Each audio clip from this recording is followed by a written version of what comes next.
kids. Good friend Mark Miller. You know, a lot of you might be thinking, no, he's not really sincere when he says good friend, but I am your good friend. I'm here for you. I'm here for you. Right? You know I'm talking to you. That's Roy snickering in the background. Snickering. Yeah, no, I don't mean it to come off like that. No, I agree. Mark's an awesomely genuine guy. We'd all be proud to be his friend. Can I get that in a certificate I can hang up on my wall? We really should do something like that, yeah. I bet we could even get like a petition to have people sign it and stuff, in agreement with the statement. That may be pushing my luck. We're trying to get me to fly on this show. That's what we're trying to do. Yep. We've got kind of some cool tech, and we're trying to make it, like, I guess, better. I'm not sure if it's going to be, like, really, really cool. I don't know. Maybe. It's looking good. When I grab this thing and fly me around, then it'll be really cool. Yeah, it'll be cool. That's what we're trying to do. How was your day today, Rory? Everything okay? It's not bad. Yeah, it's recently the days are just full. They don't stop. There's barely time to sleep during the night. But you know what? I'd rather have that than the opposite. The boredom would be much worse. Yesterday, my daughter's like, how are you doing? How's work? And I was like, oh, brother, working so hard. And she's like, maybe you need a spa day. I'm like, yeah, I need a spa day. Yeah, whatever that is for me. I don't know. Spas, I don't like people touching me, so I don't want to go to a spa. I did that once with Karen, and they were like, here's your choice. We can rub coffee on you. We can rub chocolate on you. And I'm like, what? That sounds like a whole different kind of experience. We can rub sand on you? And I'm like, I don't want anything rubbed on me. Don't rub me. Can I just pay to have you leave me alone? That's what I was hoping for. I've never done anything like that, but the closest I've got was in a sort of different direction. I did one of those sensory deprivation tanks. Oh, yeah, those are cool. That was an interesting experience. I used to have one. It wasn't really sensory deprivation, actually. No, I take it back. I'm wrong. It was a hyperbaric chamber, but it kind of shuts a lot of stuff out, but you're not floating in water. You're in there, and it's just pressurized. I did that for a while, and didn't really get there wasn't anything that I could claim was a noticeable benefit from it. Woo! Look at me, I'm on a building. That's my friend down there. That's oh my.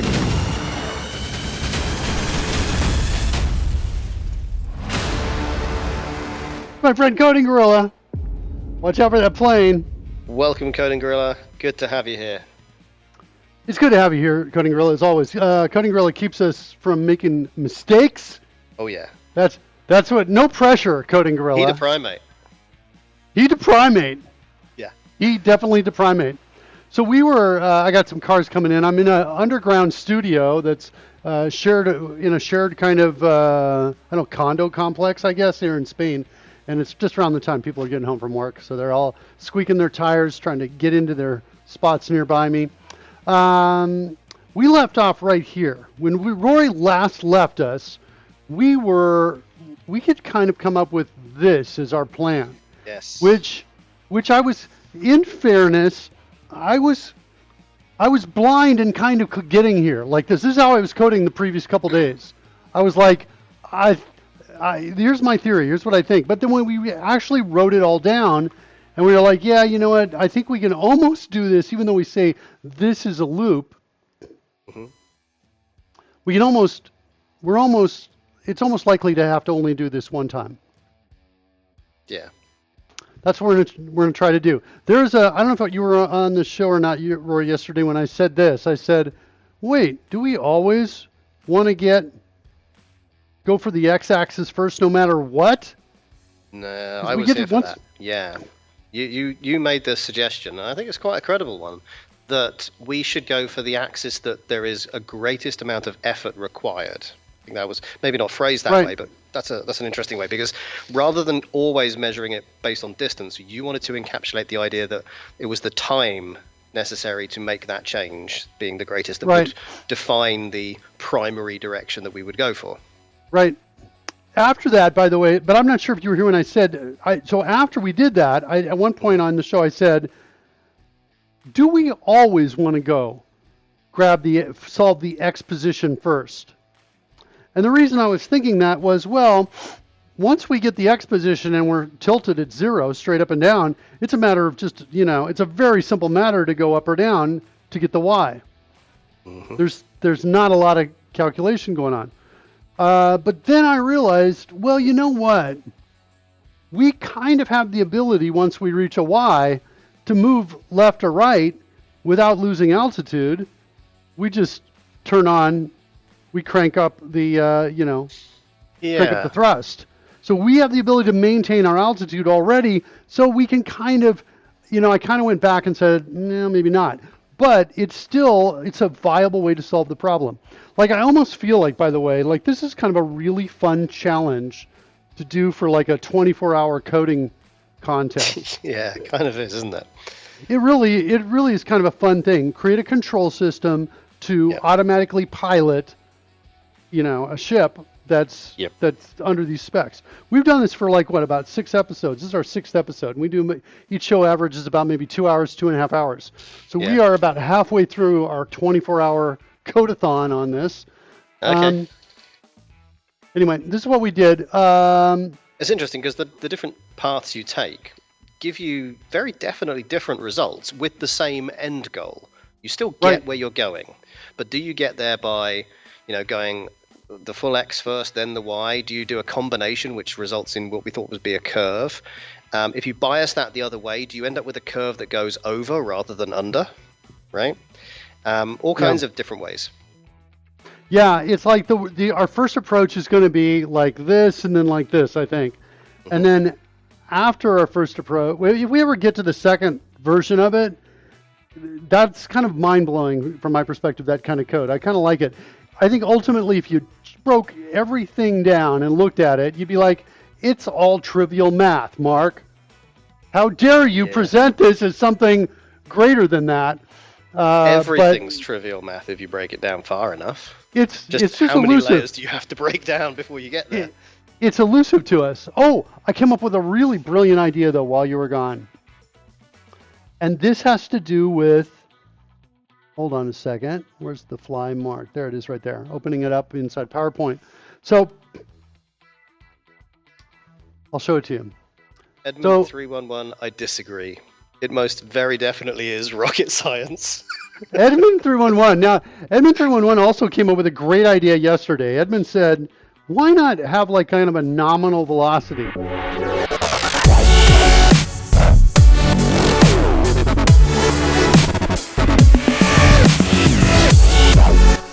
Weird Beard Dev's going to get a new icon in the middle, I've decided. It's Rocky surgery, says Coding Gorilla. Weird Beard Dev says, what is this trivial maths you speak of? I'm just saying, when we get break the whole thing down and we get that curve going, you're going to be like, yeah, you said it was going to be impressive, Mark, but it's really a bunch of the same stuff. It's really, the part that makes it tricky are the limits that we've got, the amount of distance we need to travel. So, for example, we might be able to curve up a little, but then now we got to break in 2 directions, which is tricky as well, right? Like that. It is tricky. It's a problem that could be solved if that was our full-time job. It's not, and so we may cut it a little short. We'll see. What did I want to say? Something else I wanted to say. Let's talk about this. So we're talking about calculating bounces. I talked about this yesterday. I created some visuals for it. And the visuals are here. Let me zoom in just a little bit so we see it. So this represents, our show, this world.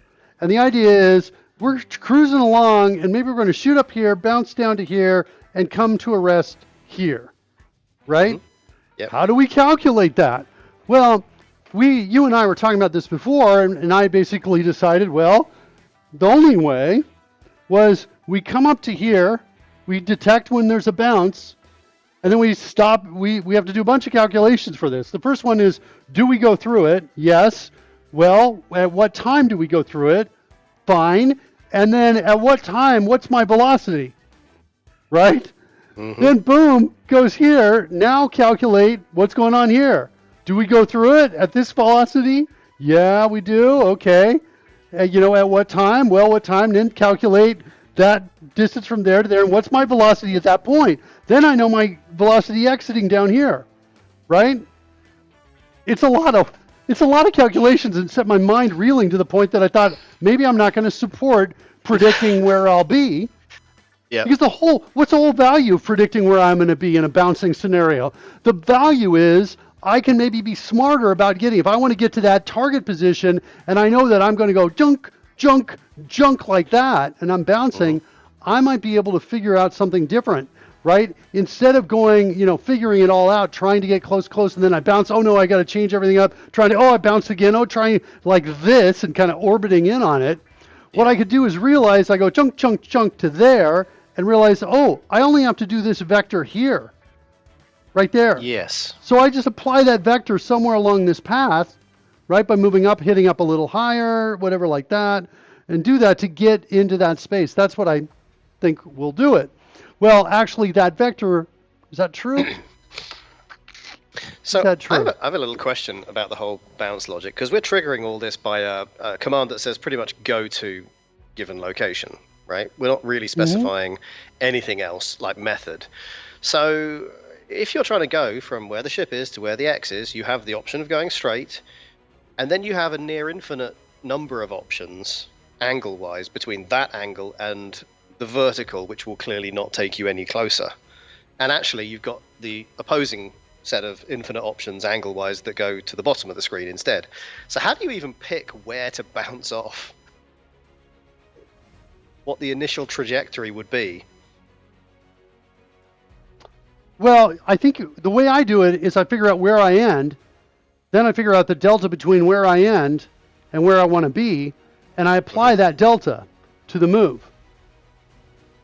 So I don't think of angle, I just see here's where I'm going, and instead of saying I want to move from here to here, I go I want to move from the end point to there. So I apply that right up there. That's what I'm trying to do. What I'm saying is, how do you calculate or abstract any of the points from the equation that are not your start position and your ultimate destination? How do you pick a point immediately midway between and say, I'm going to do that on the edge? Or do you...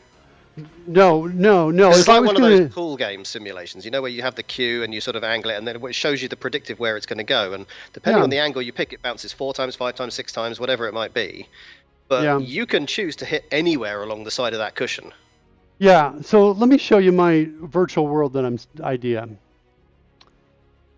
So I create a virtual world, and I take my existing world and I stick it on either side of me like this, and I flip it. And then I extend that out, kind of alternating, like this. Miller multiverse.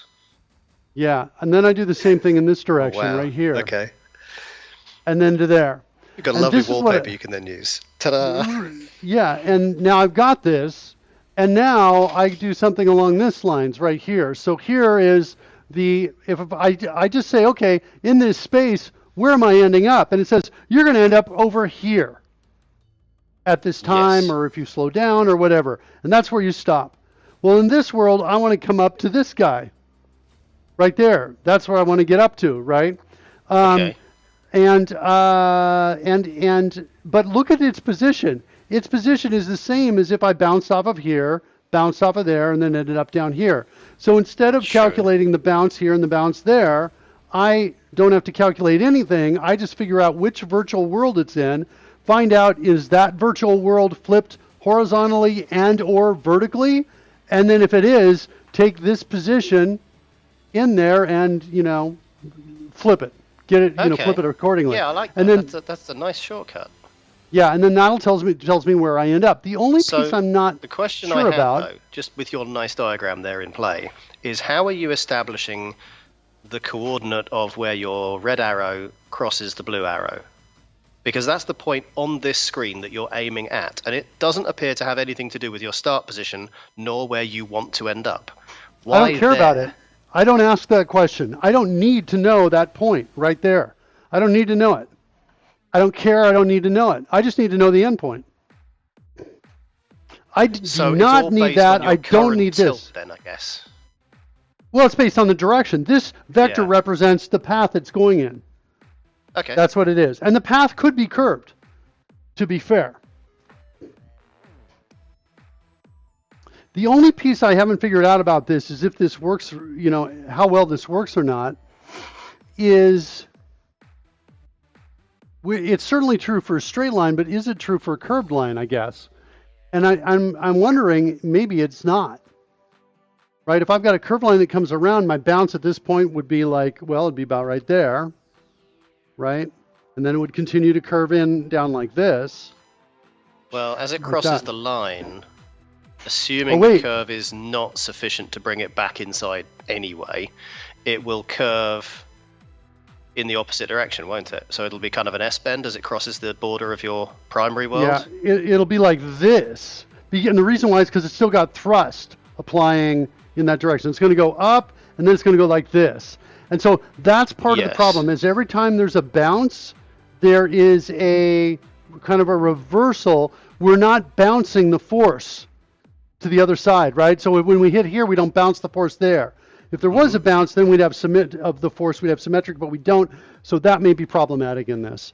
Gravity doesn't flip as well, says Edmund. Edmund's also got a screen x is equal to virtual x, mod screen width. Yeah. That's kind of where I was going with this. When screen x mod 2 equals 0. I'm not sure it's screen x. Oh, wait, screen x. Okay. So he's talking about higher level coordinates of screens rather than within a screen. That seems I got pretty useful. Yeah. Screen width minus, yeah. I'm going to take that, what Edmund wrote down, and I'm going to copy that to my clipboard. Mod 2, odd versus even, yeah. That was in my head. When I say that was in my head, knowing I'd have to do mods and figure it all out was in my head. Fred says, don't bounce the force, Mark. So anyway, I thought about this, and I think, this might be a useful approach to reduce calculations. And yeah, it's definitely interesting. All right. Wanted to share that with you. I did these two just to emphasize what we're looking at and working on today. So basically, depending on the angle, we've got basically a y component to the force, to the thrust, and an x component to the thrust. And so the arrows are showing the direction that the thrust is pushing away. So this guy goes the opposite direction of those arrows in the thrust right there. And just different kinds of triangles, and that's all we're doing. Okay? All right, so we left off yesterday here. Right here, calculate tilt from thrust. And I realized something as I looked at this. We need one more piece of information, which is how long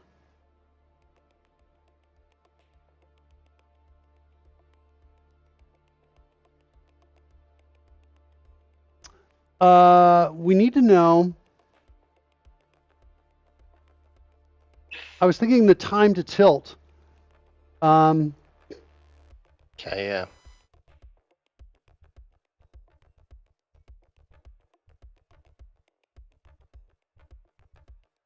Let me rename this. I'm going to change this to tilt to match thrust. Like that. And maybe we're just going to try and tilt as fast as we reasonably can. Maybe that's what we're going to do. I'm okay with that. So inside here, we're going to have one of two things set, either horizontal thrust or vertical thrust. Let's double check, make sure we're zeroing those out here. And I want to make sure we're zeroing these out in the braking. I think we may have forgotten that. It looks like we did forget it. That's important to zero those out. So we've got a target horizontal thrust and a target vertical thrust. One of those will be set when we call tilt to match thrust. And the other we'll not worry about so much. So here's where we have to figure out the tilt. And we'll figure out the tilt, ideally, I don't know, using something like this as we're working down. But I want to get the code that's kind of the inverse of this, which is, I don't know, it's get thrust from tilt, I think is what it is. Okay, yeah. Update thrust from tilt in here. Here's some code to maintain altitude.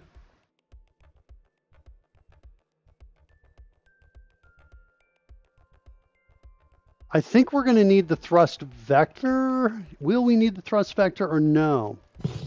We are setting the thrust vector. I guess we don't care about the thrust vector. We're going to set it.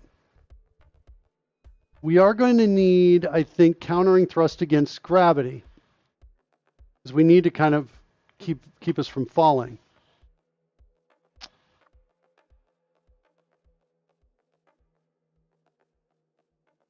let's go see if we can figure this out.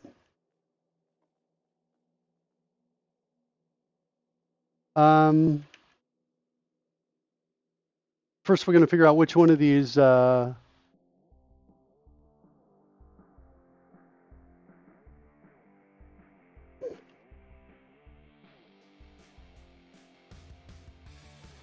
have something here. Else, if we have something in the vertical, and if we don't have anything in the vertical or horizontal, I think we just want to say the tilt is going to be equal to well, 0. No, sorry, spaceship proxy dot ease rotation, ease spin, I think is what we're using, right? Mm-hmm. We've got our own method here called ease tilt. We'll call that.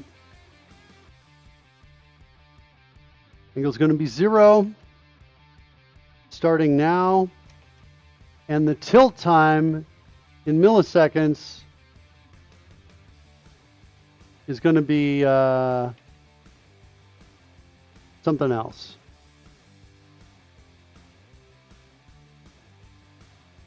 I'm thinking half a second. Okay.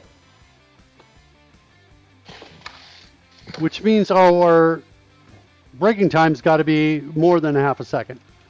You know, it's kind of the idea here. Wait, no. Hold on. I think I know what I was thinking. I'm going to pass it. I want it to be a fraction of the time we're going to need to be moving. That's what I'm going to do. So pass in thrust time here. And I'll pass in brake time here.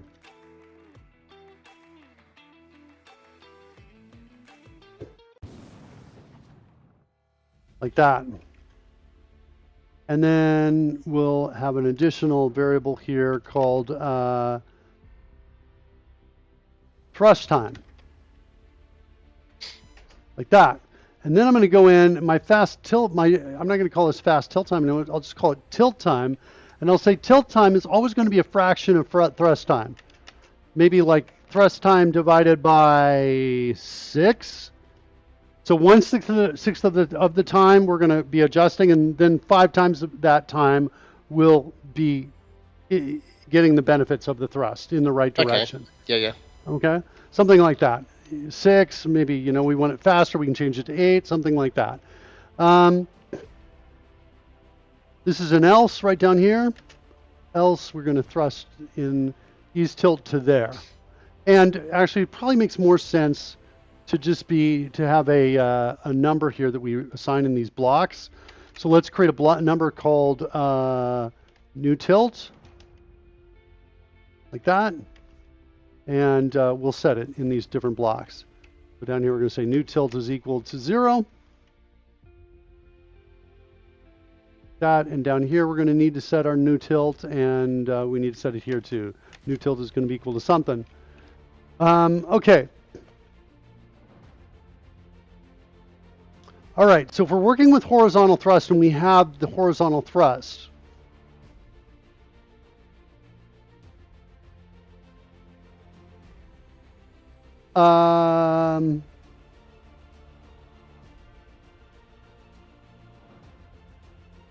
we know the magnitude of which is essentially the hypotenuse of these triangles down here. Yes. That magnitude is equal to the thrust. It is. Well, our current thrust. But the thing is we have the ability to control that. Mm-hmm.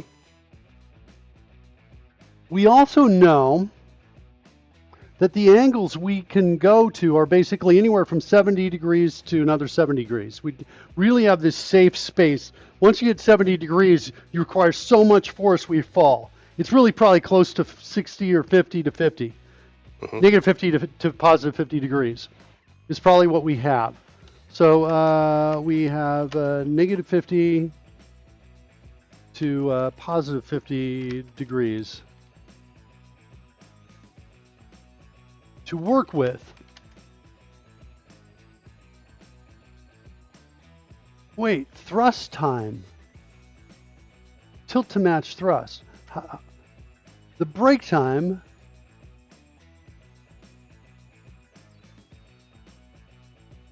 This is the time we've allotted to brake.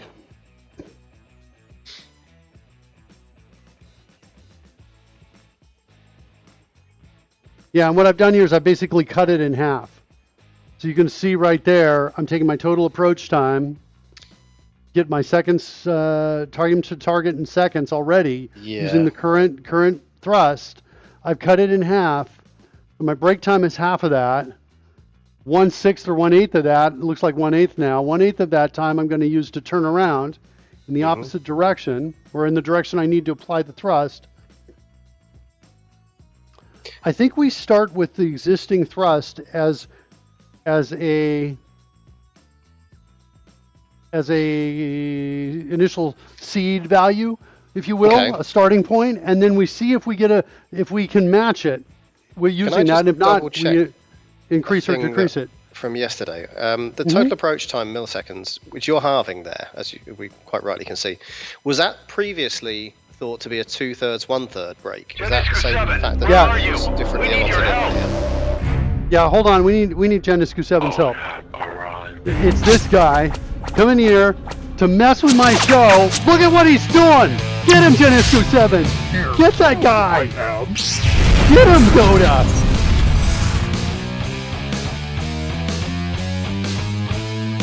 Have you ever stopped to consider the sheer volume of copyright violations that might be going on in the show?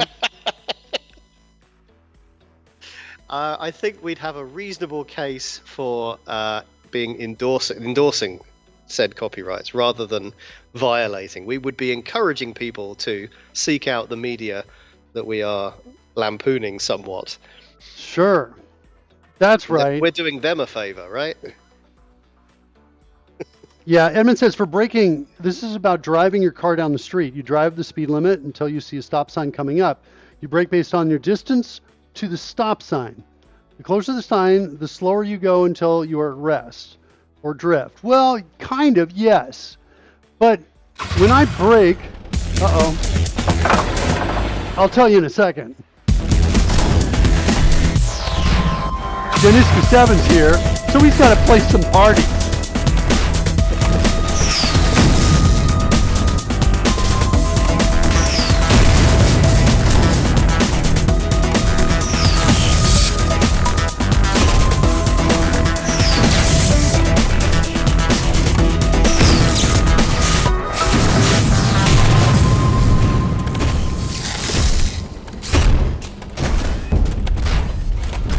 The gorilla in me. What was I going to say, Roy? Does anybody know what I was doing? It's always kind of like that. In that, well, let's see. Yeah, I guess it's right.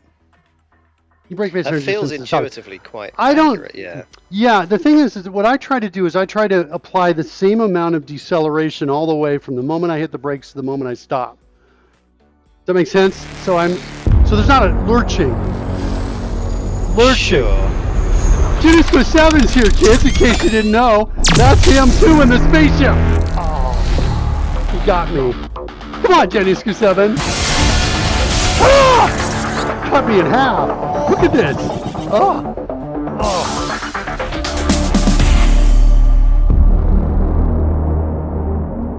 Genescu 7, how you doing, buddy?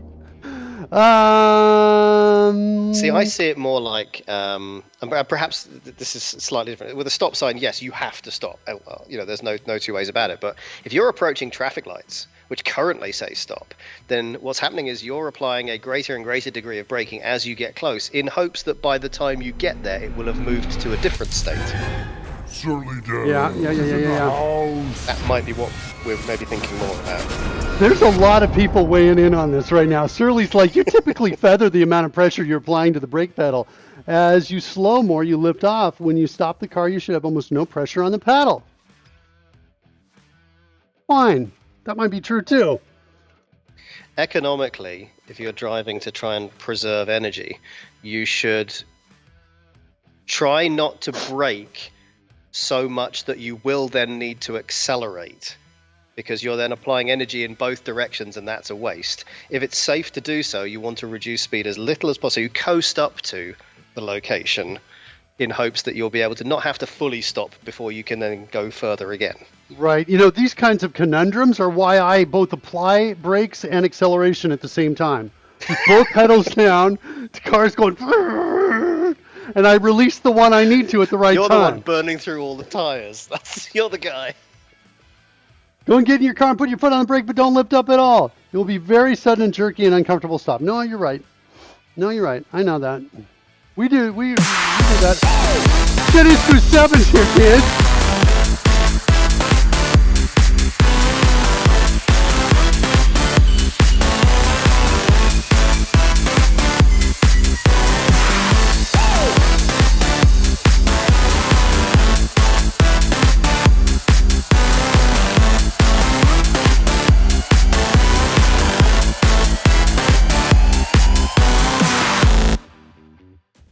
I'm getting a little too much into that one.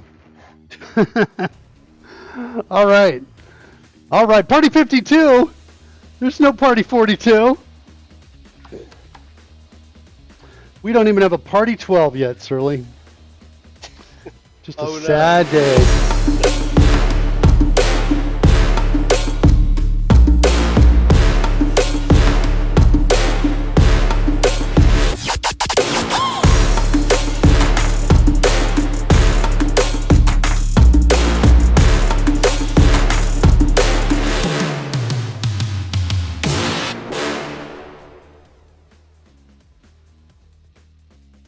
So, all right, that's our discussion about braking. For us, we're just basically going to try and spin around is what we're going to try and do. We'll spin around an eighth of the time for braking.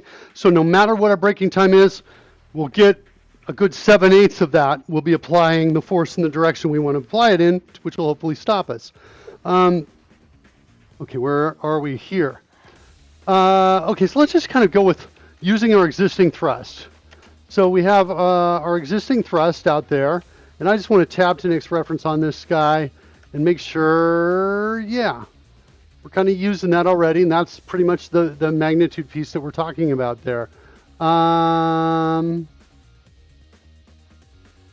on though. This is my scale, engine thrust per level times my scale. Hold on. I want to see if I'm using that anywhere else. Oh, yep. Yep and yep.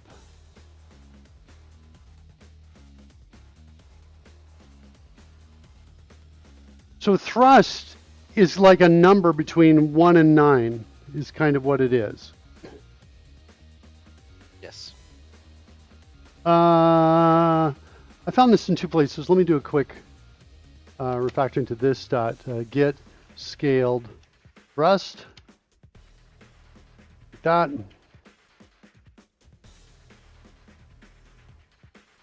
And then that's going to return that right there. Okay.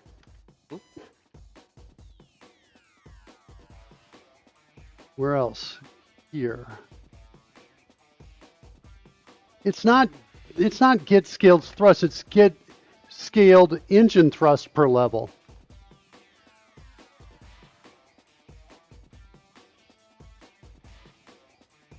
And so level kind of is like, you know, what the different leveled amounts of thrust we have. That's my alert that I forgot to shut off Dropbox. Let me shut that off right now.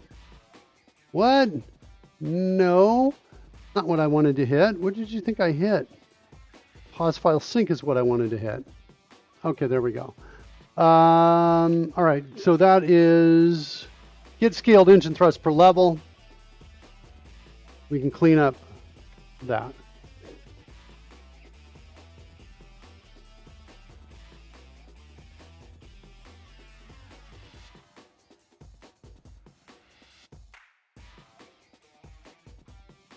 So if we take our thrust and we multiply it by the scaled engine thrust per level, that's kind of, I almost argue that's our magnitude that we want to deal with. Seems reasonable, yeah.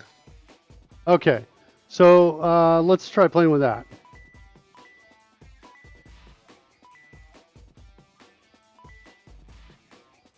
All right, here we go. This is going to be our thrust magnitude, I guess, is equal to this times this. Okay, that's our current thrust magnitude. Current thrust magnitude. Now, if we... I think it's as simple as Pythagorean's theorem is what I think it is. And what I mean is that we have this angle, we have this guy right here. Yep. That's what I just calculated. And we have one of these two. So then we just figure out the other one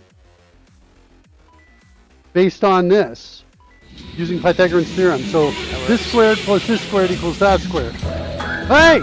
Hey, who's coming in here? Get that out of here! Get that! Why is somebody carrying pudding around in a machine like that? Does anybody ask these questions? Does anyone ask? People just accept that bulldozers are going around until right now. But yes, now I'm wondering. Why are bulldozers going around outside, left and right in the studio, just to dump pudding? Does anybody ask that question? No one. Everybody saw fine with Mark getting pudding dumped on him. Why wouldn't they ask pudding? Why wouldn't they? Who's flying around? Is that Coding Gorilla? Coding Gorilla is flying around, yeah. I think. All right. Good job, Coding Gorilla. Get those coins. They'll mean something one day. Current, like that. So the current thrust magnitude is this. So Pythagorean's theorem is basically a squared plus b squared is equal to c squared. Yep. Like that. And I want to do, I have my a squared, or I have my b squared. I've got one of the two. So we subtract that, and then it's basically square root of that.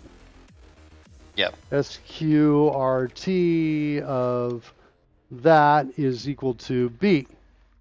So we're not, do I have to do this to get turn them to 1? How do I do that? Does that work? No. How do I do that, man? I'm going to have to turn this feature off. Is that what I'm going to have to do to get this? Or I'm going to have to go into... let's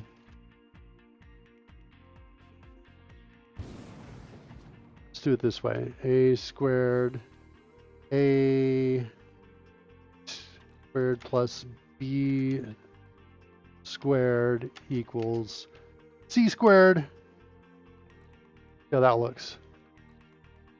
There we go. And so we're going to say a squared is equal to c squared minus b squared, and then we're going to say a is equal to the square root of that, which I think is that there. That's nice. What we're looking for. Okay. All right, all of that. So now, technically, we've got thrust and x and y. Thrust magnitude x and y, haven't we? I don't have x and y. I've got horizontal thrust.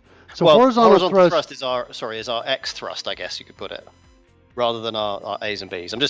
I guess it's a naming thing, isn't it? You're right, we're using that formula, but in this formula, our c and b are technically horizontal and vertical thrust, whereas a is our magnitude of total thrust. No, a is our magnitude of our. This is going to be our vertical thrust here. Sorry. Yes, C is the magnitude, is the total. Yeah, C is the total right there. Oh, whoops, that's not the total. It's current thrust magnitude. You check the chat room. What was that? What did I miss there? Pudding with the awesome donut. With the donut. Okay. Yeah. Yeah, that's fine. I'm gonna just nod my head and move on. There's some truth.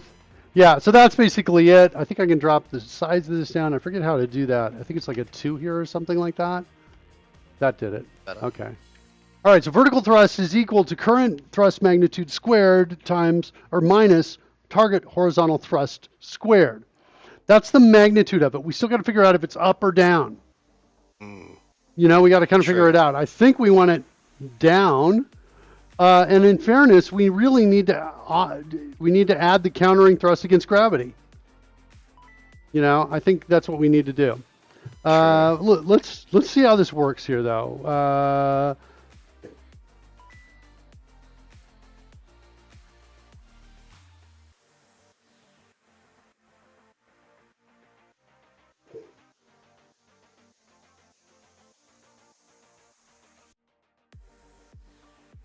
You know what, though? It's occurred to me that maybe I don't need this because I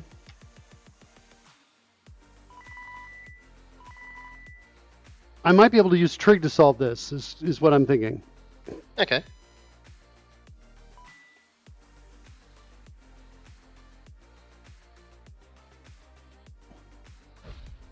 Target horizontal thrust, I'm pretty sure, or that when these are set, I'm pretty sure they're always going to be a fraction.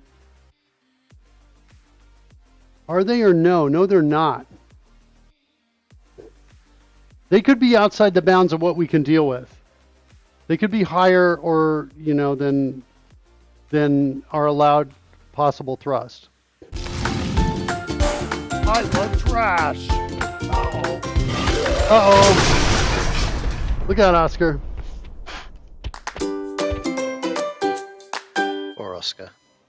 Where did my digital friends teleport to? I don't know. I'm hearing them, though. I just heard them all explode. I think we have to, this approach of, although this equation looks really great in the code, I think we have to go back on this. No, someone save Oscar. I think we're going back, and I think we simply are going to use trig. Okay. Because we have the hypotenuse and we have the adjacent right here. So that'll tell us what the vertical thrust piece is. Or actually it'll tell us that we need to get to the angle is what we need to get. We need to get this angle like right here. Yeah, the difference is Pythagoras will only really give you magnitudes, whereas trig can give you direction as well. Yeah, that's what we want. We want the angle. So let's back away from this, and instead I guess we have a new formula, which is SOHCAHTOH, which is sine of, don't I have something like this for theta? Gosh, I thought I had shortcuts for theta. I'm just not remembering them. Let's see if I do this. What happens? Ah, there it is. Okay, yeah. Cool. So sine of theta, wait, is it dot t? No, dot t gives me tau. The dot I've heard of tau, but I can't remember what it's used for. It's tau is half of pi. I'm pretty sure, and it's potentially really cool. Okay, so here we go. Sine of theta is equal to opposite over adjacent, right? Yep. There it is, right there. Sine of, well, you've got inverse sine for the angle, right? Inverse sine of opposite over adjacent. Okay, I'm with you, 100%. So sine, I don't know if there's a sine -1 thing here in this or not. And we're going to say theta is equal to that. We'll put that there. Thank you. We're going to do this is equal to that. How come I'm not seeing it? What did I do wrong? Is it the -1? Messed it up? You do need to divide by adjacent inside those brackets. No, I think it's that. I think I was missing the ending piece right there. Is that it? No? Yeah, I know. I do see that. Fraction opposite over adjacent. Like that. Edmund 311 suggests arcsine is perhaps the same as sine -1. Yeah, but I'm just trying to figure out why is it not. What did I do? I messed up the formula somehow. Let's see what I did to mess it up. Let's bring in a new one and see is my. It's just that. There's no slash at the end. Okay. So what is wrong? Why aren't you drawing? All right, I guess I'm not going to worry about it. Does theta happily draw outside of a sine context?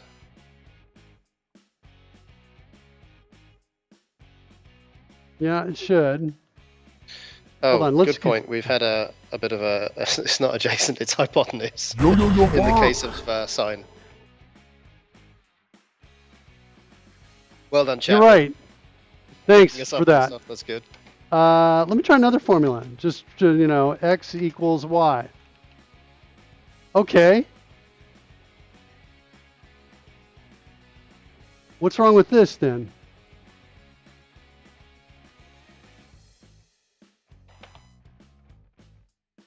Okay, there's nothing wrong with it. All right, I'll take it. Is there something wrong with my 2 at the beginning? I don't think so. Ooh.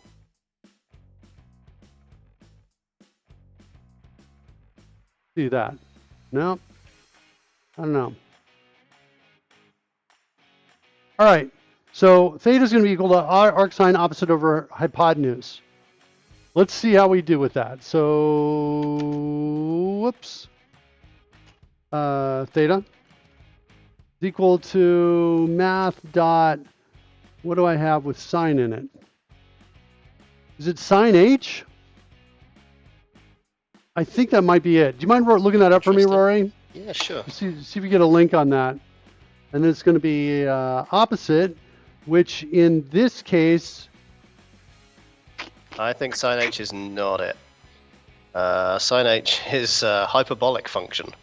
Okay, yeah, definitely sine not h that. of x equals ex minus e minus x squared. Is there an arc sine here?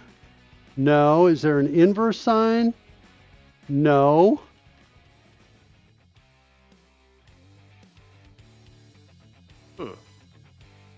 It just occurred to me, opposite over hypotenuse is what we need if we have the vertical thrust. We need that down here.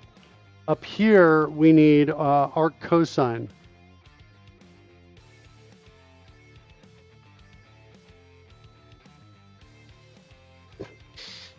Arc cosine, which is going to be adjacent. Adjacent. Do we have an A sign? I've not seen one. Oh yeah, I'll take it. I bet it works. Okay, and so our adjacent is our target horizontal thrust, and our hypotenuse is our current thrust magnitude. There we go. Now why doesn't? Oh, I got to divide it. We got an A sign, but your formula says cos. So you want a cos if you're following the... Oh, thanks.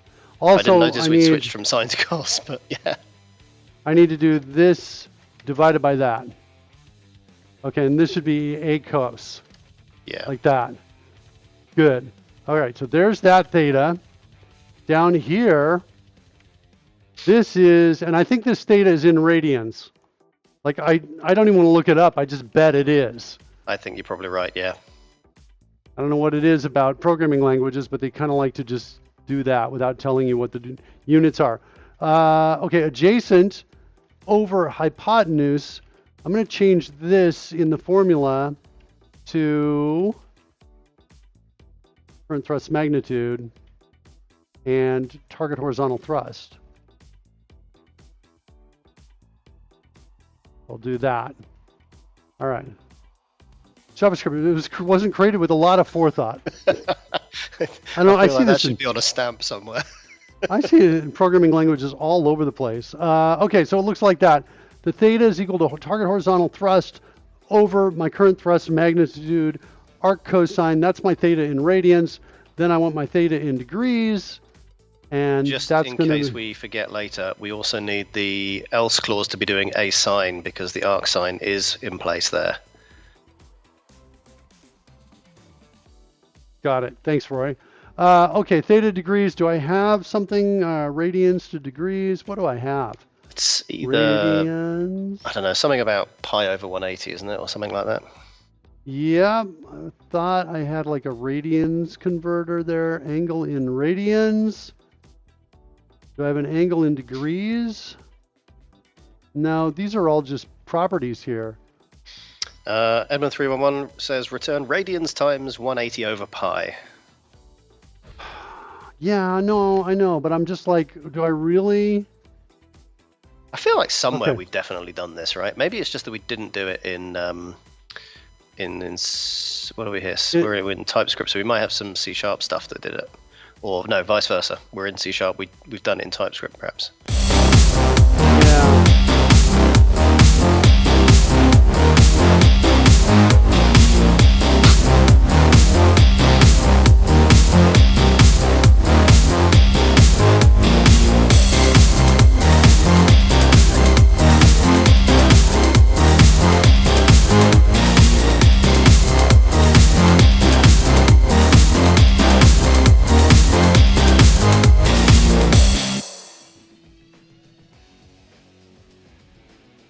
Kids just texted me. They're going to order Uber Eats tonight. And they're like, Dad, can I borrow your phone? And I said, yes, you can come on down and get my phone. Is that a kid coming down to get my phone? Here it is. Reaching over, reach over. There you go. You got it. Kid got it. It's been handed off. Sounds like those were the best 35 years of your life. What are we talking to? To Surly Dev. Oh, wait, I see. What I missed was This Surly is the Dev. first time since leaving school in 1988 that I've thought about Sokotoa. We think about it more frequently on this show. We do, yeah. I've got an embarrassing number of times almost. I've got this geek. Is on fire!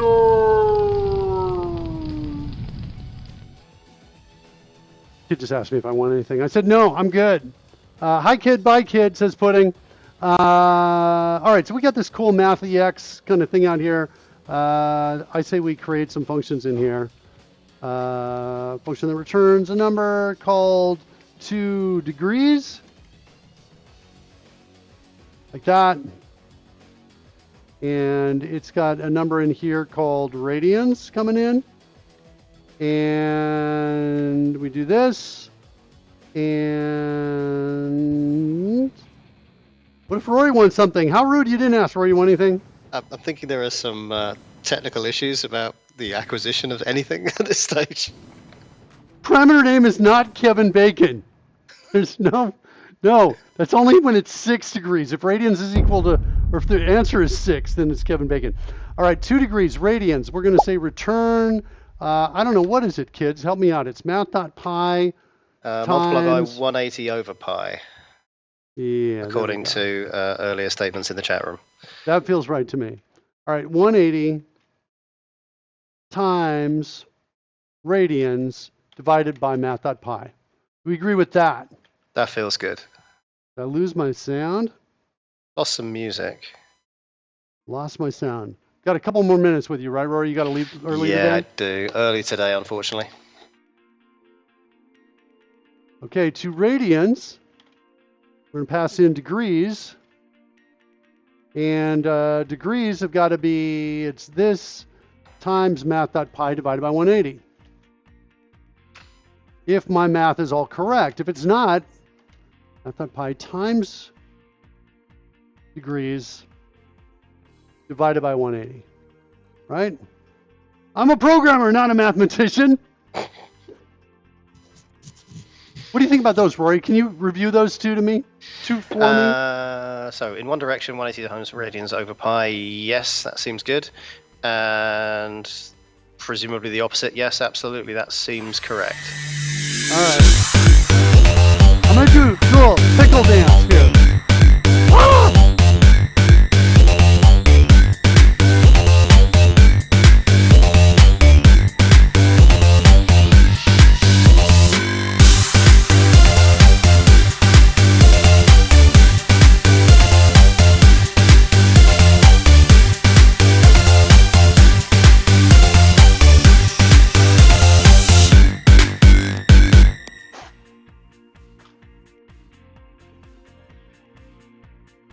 Everything good over there in the UK, Rory?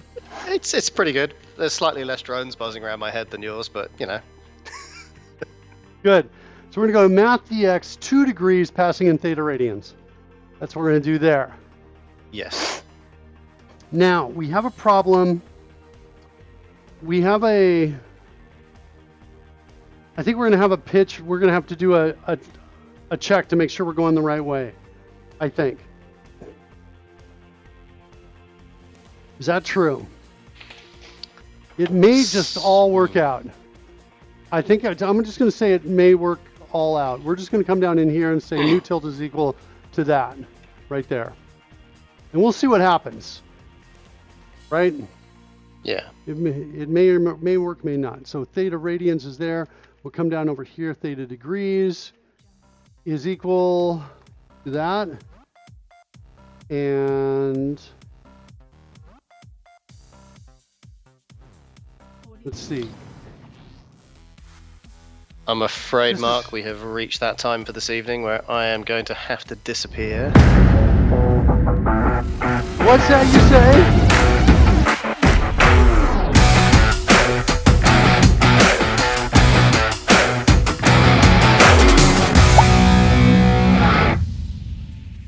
All right, my friend. Hopefully this continues to go as well as it appears to be so far. The plan looks good. We'll see. The implementation looks good. I'm sure nothing could possibly go wrong at this point, right? Nothing could go wrong except for my camera. The camera's not working over there. Come on, camera, kick in. I'm gonna run away before anything else goes wrong. Have a great night, mate. I'll see you on Tuesday, I guess. That camera's not turning on. All right, we'll see you Tuesday. All right, take care, Rory. Bye. I'm pulling power to it. I'm reconnecting power now, and we're going to try turn it on one more time. Really? I'm turning it off, manually turning it back on. There we go. I think I got it. There it is. It's back on. All right, let's write some code. I hope this isn't... That's how we solve every problem on this show, kids. Brute force and ignorance. Here we go. I hope this isn't too distracting for you. Keep your eyes on the code. You're welcome. Okay, you're welcome. Can we get back to my driving over here? Thanks. All right. Target horizontal thrust. Target vertical thrust. There's my new tilt. We do the ease tilt in the tilt time in milliseconds, which is going to be thrust time. But what? Who's that? What? Sprinkles? That's Sprinkles, our battle unicorn, kids. Sprinkles the battle unicorn. All right, so I'm going to save this. I think we're going to try running it. That's what I think. I feel like I want to do this in the browser. Because I almost feel like this is going to not work, is what I'm thinking. I think because we worked on it yesterday, we worked on it today. I feel like I'm missing something. Let's see what happens. I guess we'll try it on the stream. Here comes the stream. Blow up in your face, and then I'm going to hit go to 223 button, and okay, applying approach thrust, and oh, but we're not really braking. That doesn't look like a good angle, kids. That is not a good angle. It went to 0.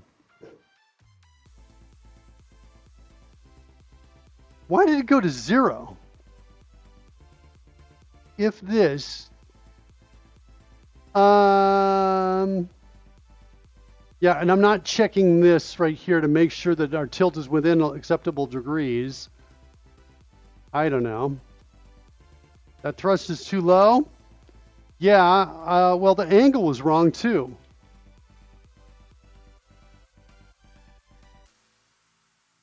The angle was wrong. I think I'm going to have to... I guess we'll start with saying what the new tilt is.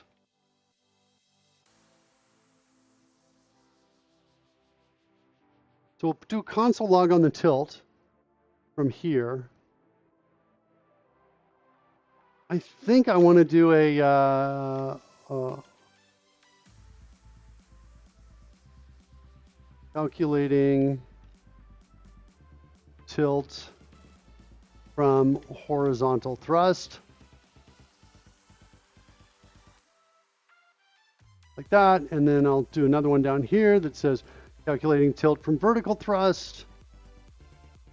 And then we'll do one more down at the bottom right here. It basically says somebody made a mistake. Console.error maybe. Vertical and horizontal thrust are both 0.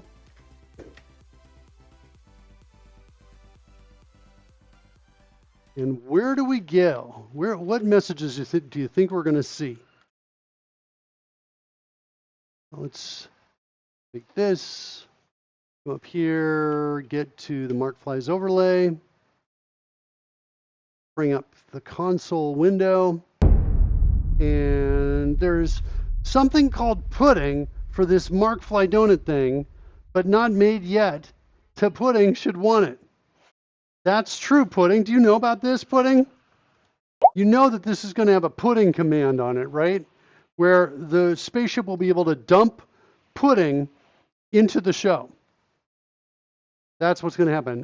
By the way, I just noticed we lost music. I reminded myself I'm running the overlays from here, by the way. I want to go look at my output, and I want to see if there are any error messages associated with us losing the music.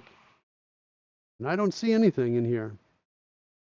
Well, I told myself I'd take a look, and it all looks fine. Let's go look at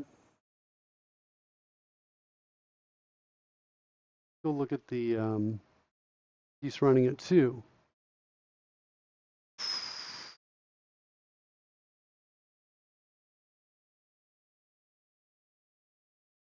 So we're getting some stuff about badges, receiving this stuff. I just want to copy this, and I want to look at it later. I'm going to do that, and we'll start the music back up again, like that.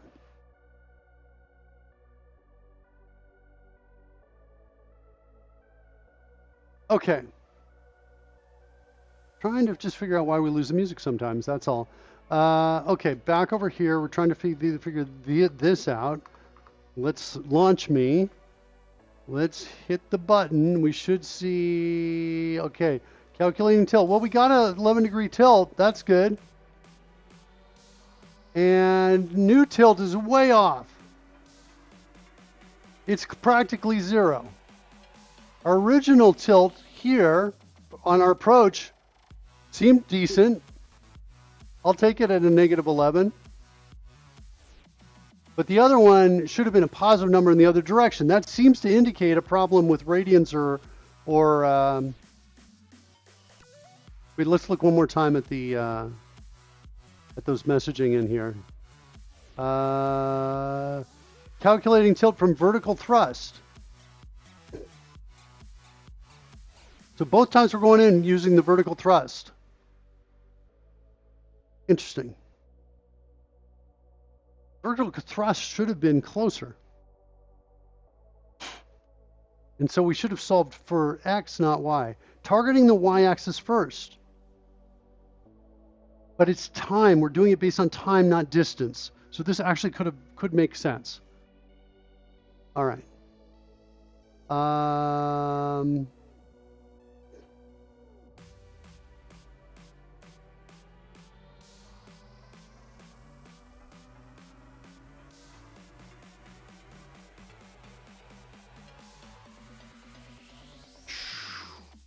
The thing is, we really don't need a tilt if we're just trying to go up first to the y-axis. I think I want to change it. I'm going to change this to go for the x-axis first. Just hard code it.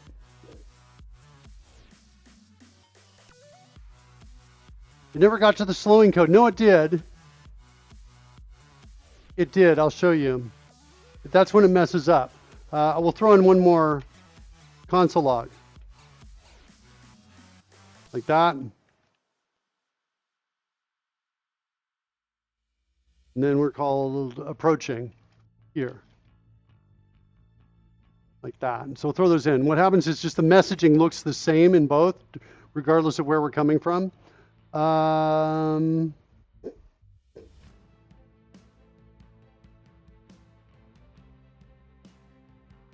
Well, we might as well throw these out here as well.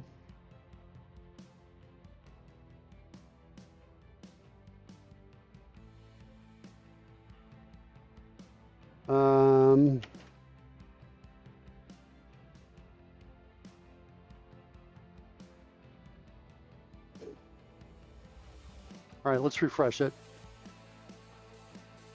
So I said I was going to hard code it. I'm instead going to, I guess, just look at it. Look at the data first before we hard code it. To solve for the x-axis first.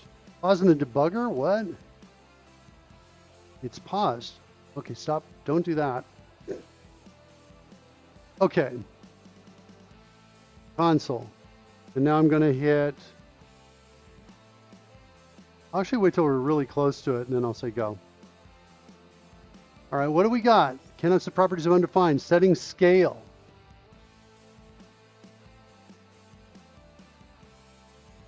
What? We don't have a spaceship proxy? How is that even possible? Well, 291. Easy enough to fix. You can check to see.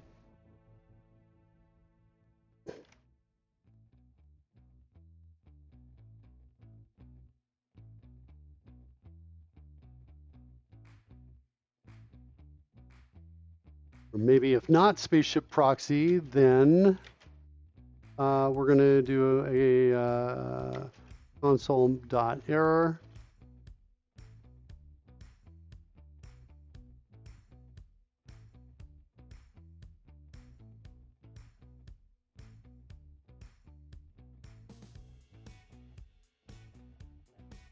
I think that'll give us a call stack too. Let's refresh and run and launch and go to. Sorry for the flickering. Let me turn it off on the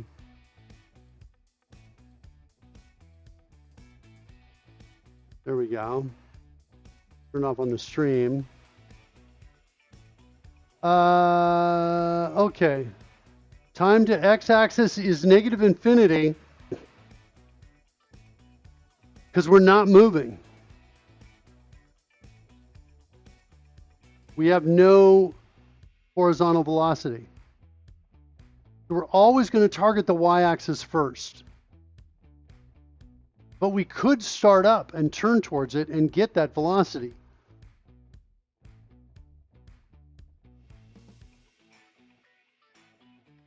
Let's maybe change this.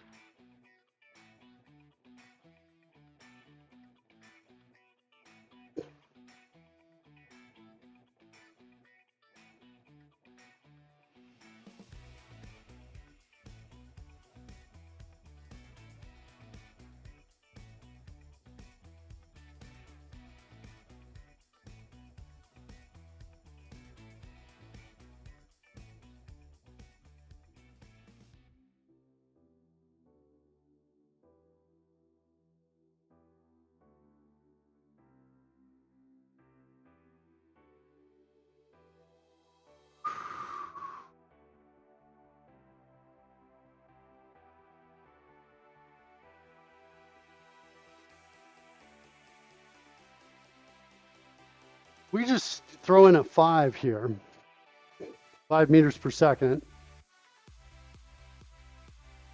I'm not sure what our maximum thrust can be when we're rotated. We'd have to calculate that, but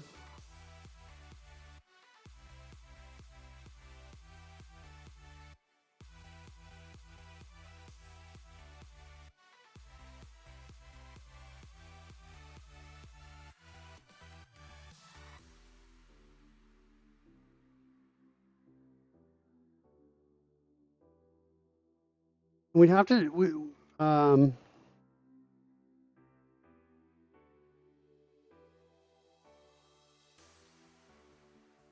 available thrust on tilt.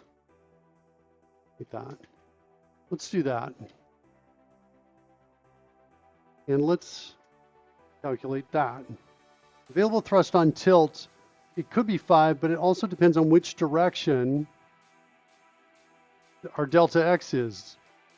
It depends on the sign of our delta x. If math.sine of delta x meters equals -1,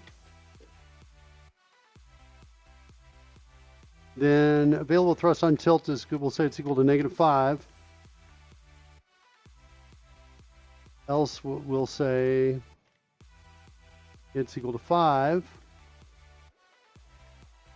And then let's see if we get any better results there on the time to seconds here. Instead of negative infinity when we're not moving, see if that works.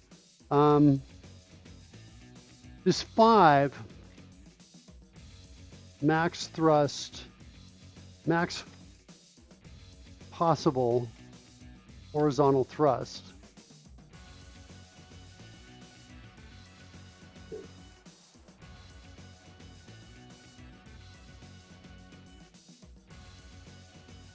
I'm going to set it to 5 here,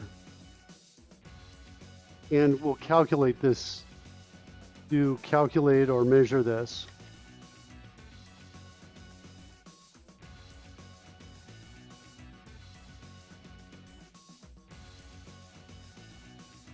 So that should give us a different set of numbers when we refresh this. Instead of getting negative infinity initially, we should get a different number.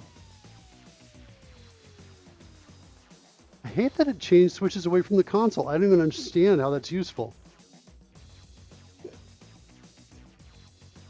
All right, here's the launch. Give it a second to load the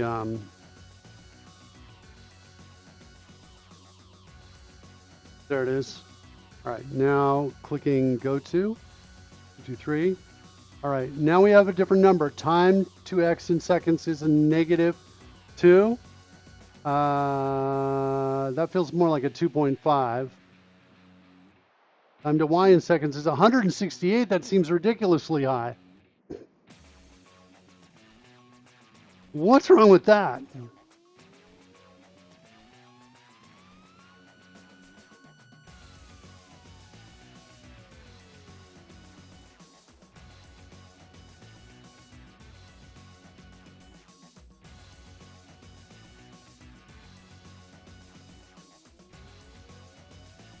Back to where we were. I'm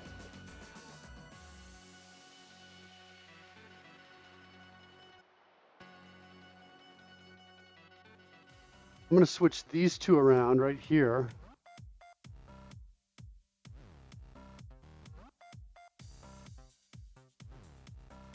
Save that.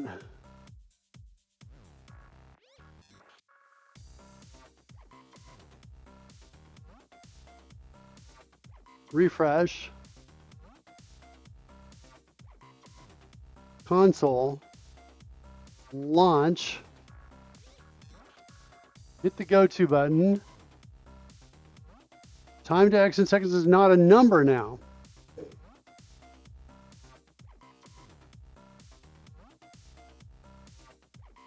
We got to not a number?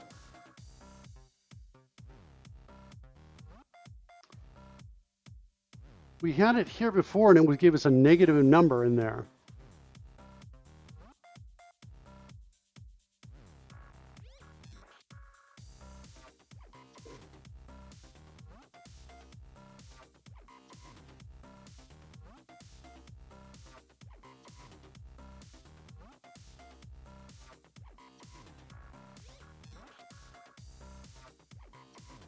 It's not a breakpoint. Why are you thinking we're stopping there?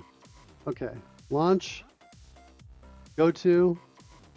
Yeah, we get a negative number here. Time to x in seconds.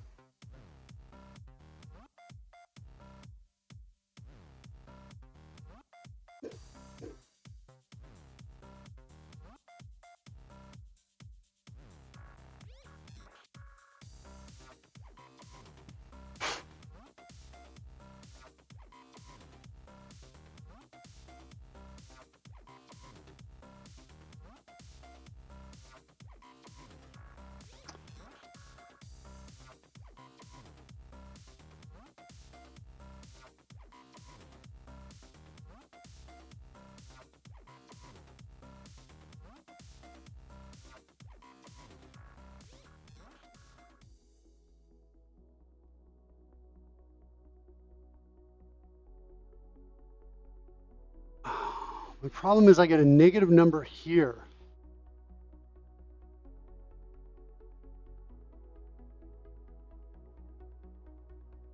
And I can't take a square root of the negative number.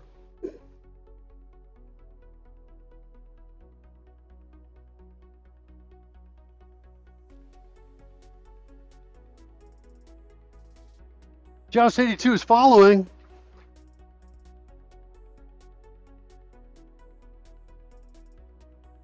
Yeah, I'm not sure what to do on this. I'm not sure if I take the absolute value of this. Like, I don't think I have the formula wrong. What happens if acceleration is in the opposite direction? Do we take the absolute value of it? Should it really be absolute value? Let's see if the internet has anything helpful for us. Calculate time from initial velocity and acceleration when acceleration is negative. What you got for me, internet? Anything?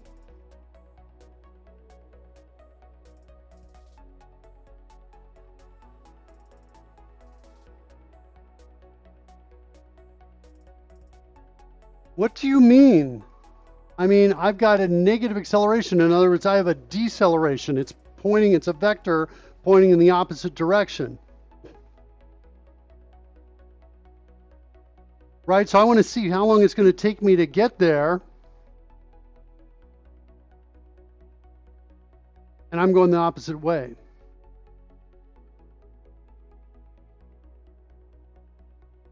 Well, you know what? In this case, actually, now that I think about it, when we're in this space, negative infinity, we get to negative infinity the first time because we have no velocity and we have no horizontal thrust, which means we get to divide by 0, which gets us to a negative infinity, I think. So if we have no horizontal thrust at all, then it's okay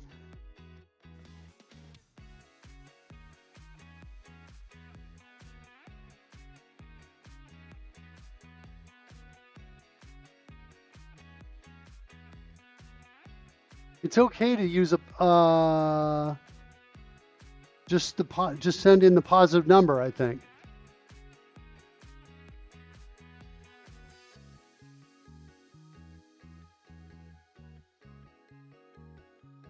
Hold on though 1 second.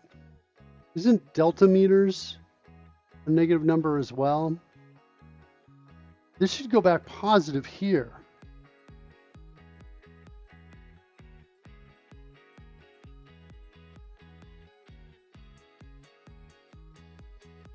If our acceleration is negative. All right, I'm not going to worry about it too much. I've got like what I think is an okay fix in there. Let's see what there is. Yeah, 0 divided by 0 is fun. Let's try to refresh again. Console. Don't do that. Stop just breaking there. It's no interest to me when you do that. Doesn't help me. Okay, launch me and hit the button to go to. Time to seconds is not a number. To the X.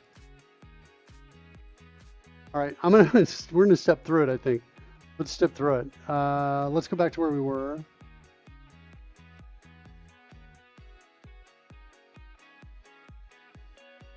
Why did you become smaller? There, how's that? Okay. Where were we? And we lost sound again. Any errors? Wait, system IO invalid data exception. Whoa. Bad scope. Exception. These just happened and we caught these just when the sound died. So we don't have a lot of data in terms of what it is, invalid data, what that invalid data is, but somehow we got that. I wonder if it is I wonder if it's related to positioning mark, the positioning data that comes back. I wonder if there's an error there in the data. Let's see what happens when we stop sound and restart sound.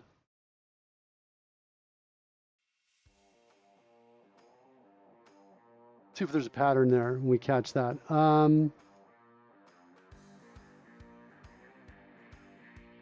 Let's set a breakpoint here, I think, and we'll take a look at what we get in there.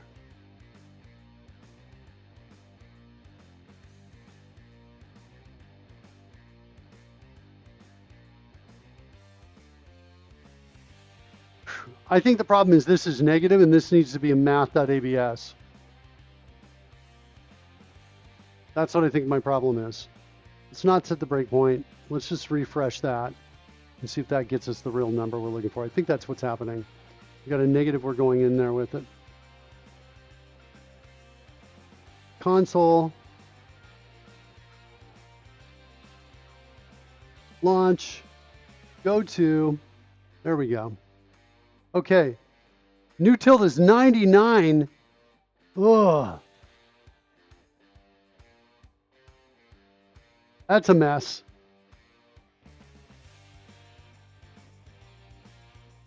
Braking was also 99, so we have some now, which direction are we facing kind of issues, I suppose.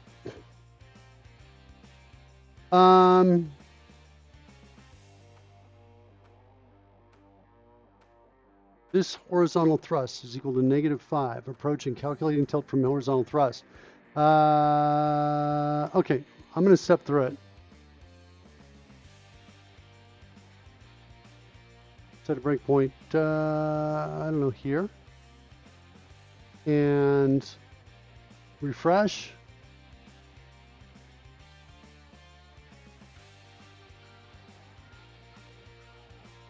And see what we can see. Launch me. Fire. Okay, here we go. So time in seconds is -infinity. Maximum possible horizontal thrust. Then we're going to call this again. Call it distance is 15 meters. Max possible horizontal thrust is 5 meters per second. My velocity is 0. We can step inside of here.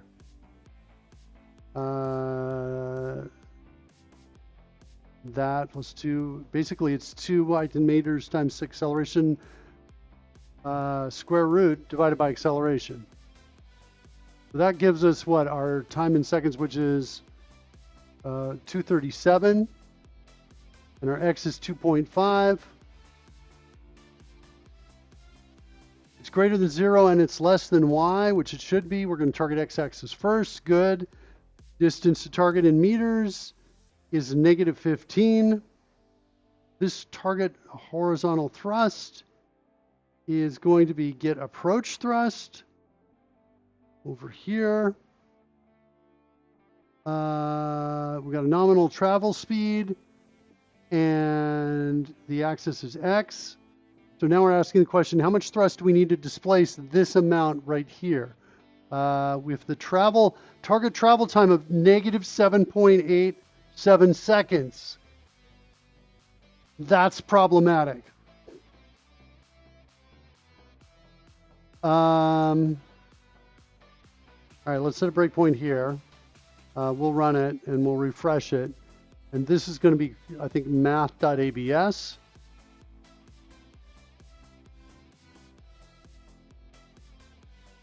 Okay. Sorry, save again and refresh.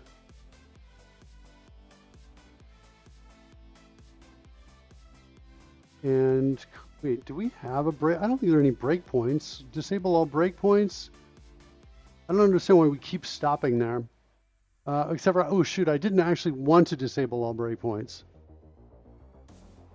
I just want to disable that one we keep hitting right there. This is my new one. I want to get to there. Okay, launch. Hit the go to button. Okay, what do we got now? Travel time is positive. We've got no velocity, but we do have a distance to the target The target distance is negative. Get thrust to displace.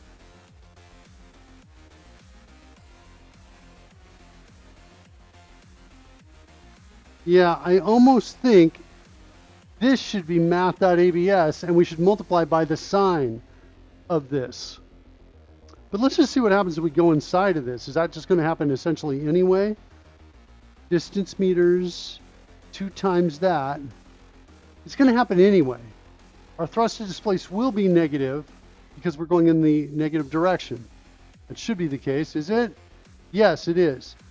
So we've got negative 0.5 as our target horizontal thrust.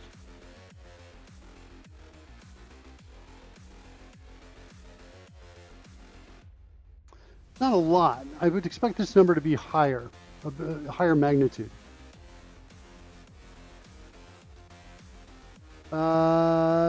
Target time in seconds is a negative number.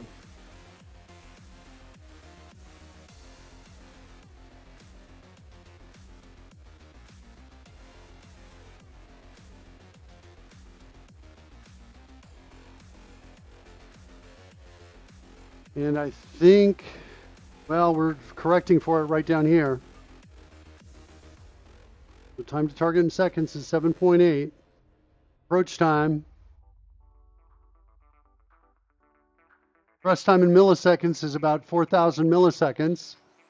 That's our approach time divided by 2. So about 4 seconds we'll be thrusting. Our break time in milliseconds is about the same because we're just subtracting that. We're cutting it halfway through. Object disposed. Safe handle. What is this?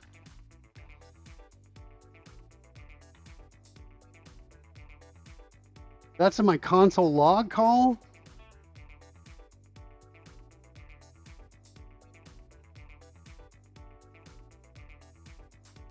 Something else, maybe? Yeah, something else. All right. So tilt to match thrust. Oops. Let's go back inside here again. Oh, I can't go back to it. That's where I guess I want to look at next. Okay, run. Let's refresh.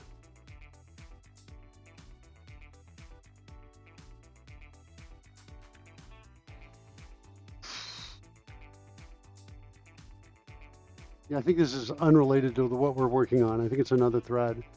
That doesn't look good.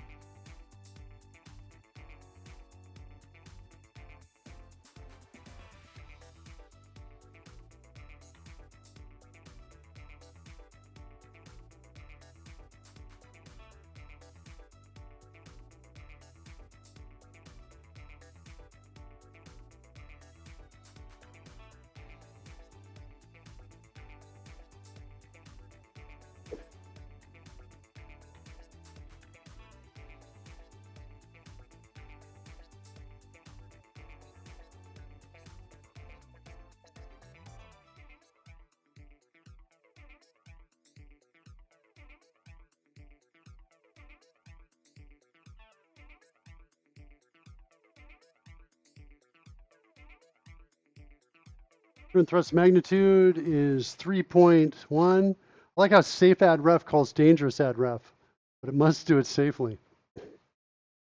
Yeah, hold on. We just lost music. Where's our output? Do we have more errors in the output?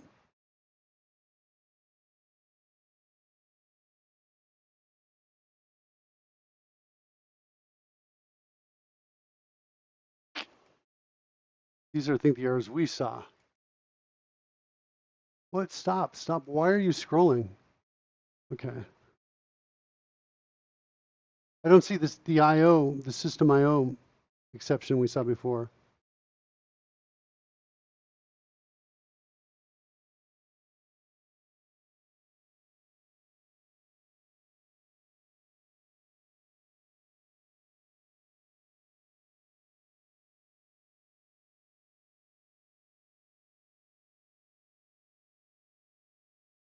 Yeah. Okay. Nothing there. Launch my music. Again. Oh, it's not working because we're at a breakpoint. We're stepping through the code. All right, let's run it. Let's refresh here.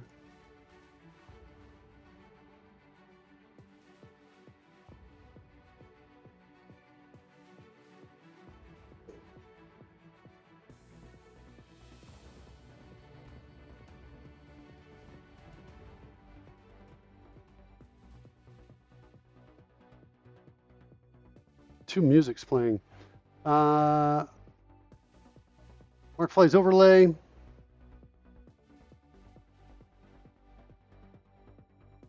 Launch. Go to.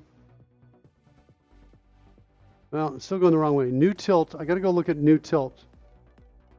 Why is new tilt bad? And why didn't we stop at the breakpoint? Is it because it's a constant and it can't stop there? Or is it because maybe that was it? Okay. All right, let's run it. Come back over here, refresh again. Set our breakpoint. Oh my God, this jumping around is driving me crazy. It's so hard to work. Stop doing that, Visual Studio, or whoever is behind all of this.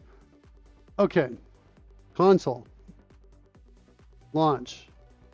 Go to. Okay.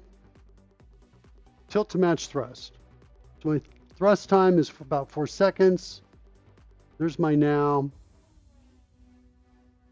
Horizontal thrust is non-zero.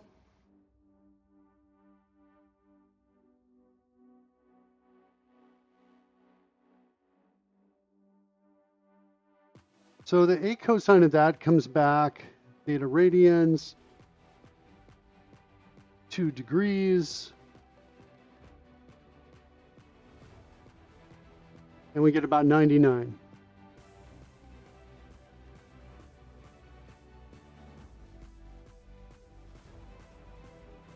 I'm hearing double musics again.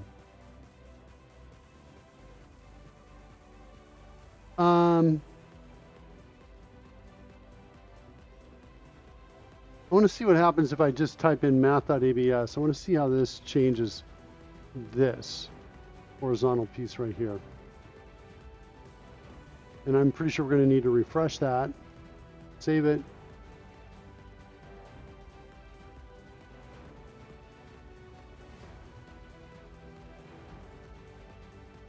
Just going to clear the breakpoint, run it. Refresh. Set the breakpoint again. Oh, oh God. Why is that useful to anyone? Why are you doing that to me? Come on. Okay. There. And run. Got our breakpoint. Okay. Launch. Go to. Run. Okay, here we go. Get horizontal thrust. Now we got the math.abs call in here. And what's our tilt going to be now? Theta degrees is 80 instead of 99.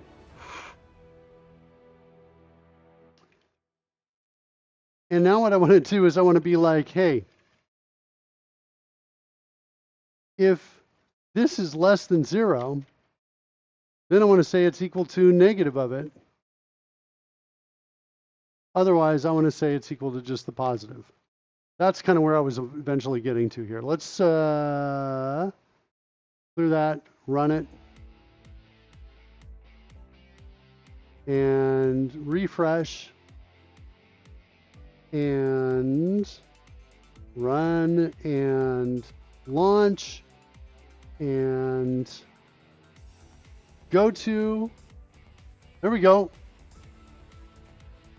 All right, that looked a little bit better. All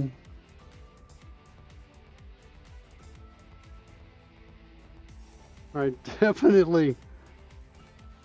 It's definitely looking better, but it's also looking a little crazier. We are getting flips around to change direction.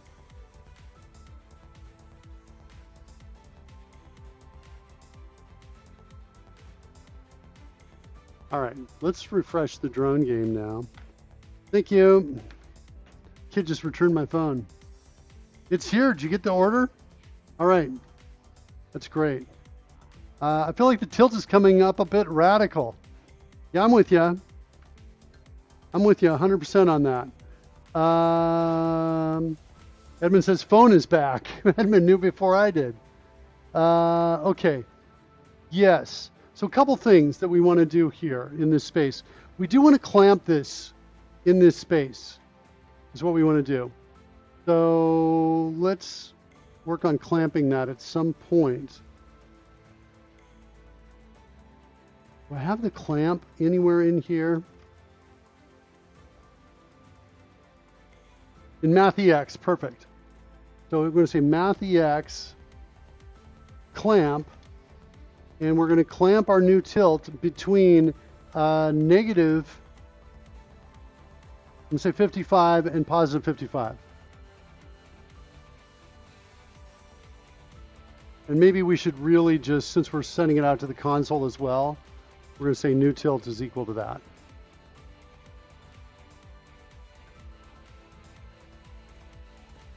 Okay. Refreshing the drone game because I'm hearing double music playing. I want to stop that.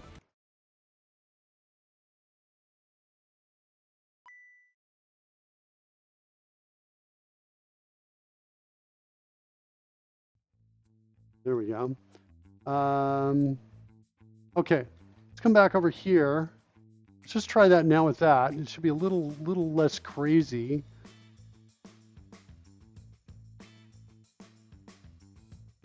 Launching. I'm going to wait till the sprites load for the spinny thing. There it is. And now go to.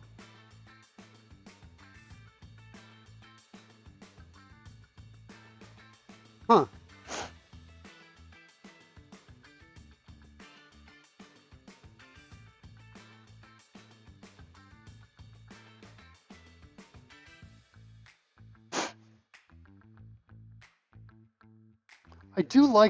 I like the look of it, right? This kind of, the look of it's not bad, but I'm not a, you know, it's currently looking very stupid. It's kind of. Yeah. I'm just trying to get a sense of where it's flipping exactly. I think we're gonna have to keep looking at this. I think we're gonna need similar code that we implemented down here as well. We need like a math.abs to protect against a negative. Current thrust magnitude, that's always going to be positive, so that's okay. And then we're going to need to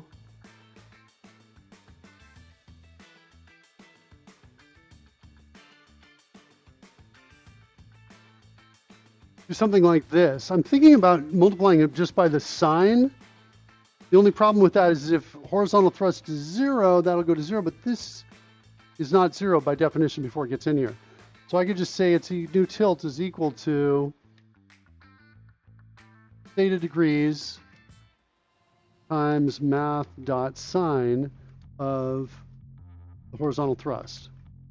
And I think that'll give us something similar.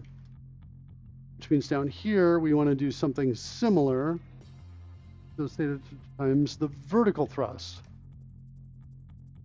Like that.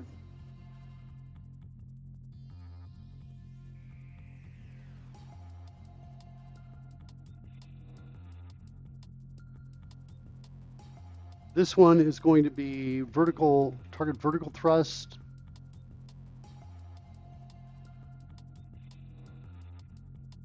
Over the current thrust magnitude.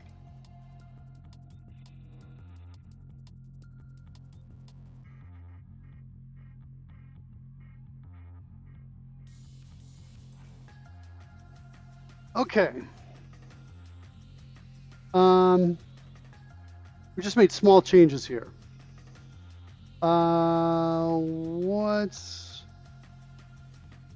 Let's watch it again with the small changes. I'll do it live on the stream. We'll take a look at it on the stream this time instead.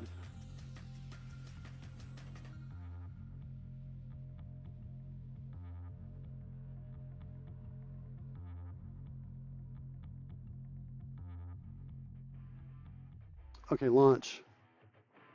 And go.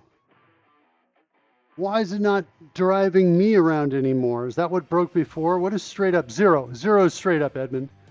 0 is straight up. Well, that last one looked like it turned around in time. That one did not. It's like its calculation of when it's going to be there, how long it takes to get there is wrong. I think it doesn't understand.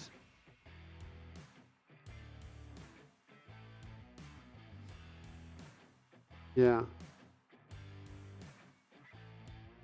All right. We got some work to do.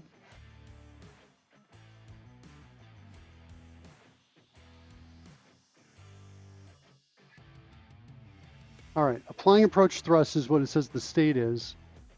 But we just turned around. I'm worried about this up here. This is not changing. I'm expecting that to change.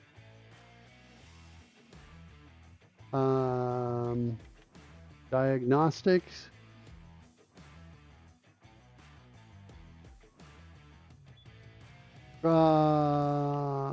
Is final trajectory where we're headed to? No. A target. That's what we want.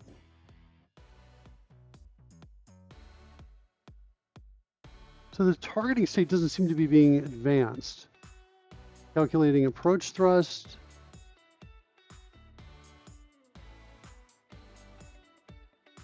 Applying approach thrust.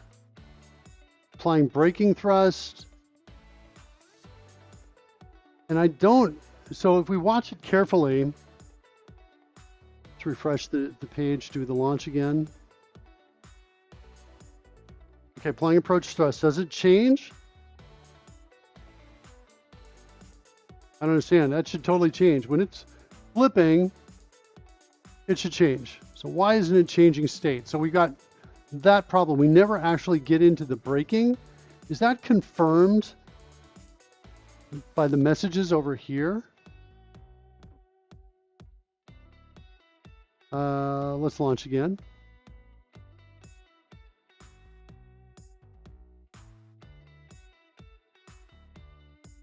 And go to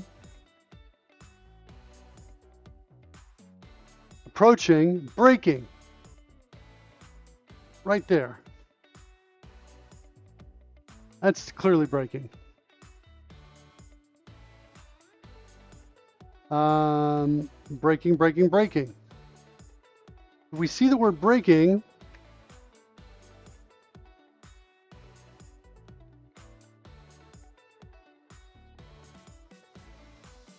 code is clearly broken. I'm with you on that, Edmund.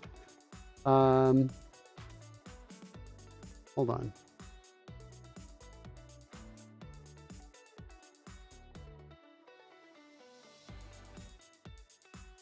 We'll find braking again.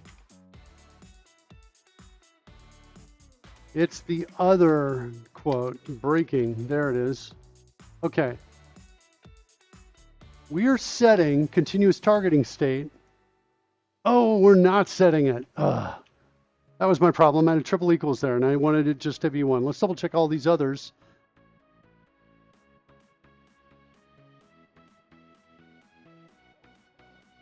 Okay, that's better. All right, so now we should at least see that updated.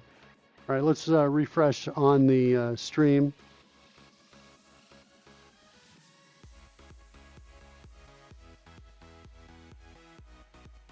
Go to. Where's our braking? Braking should already have happened. Braking is applied way too late. So that's, I guess, the first problem we want to figure out is why is braking occurring so far after when it should be doing that. Boom.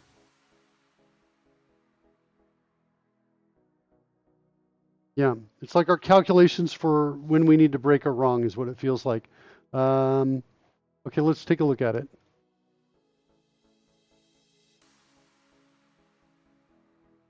It seems like the tilt is way off.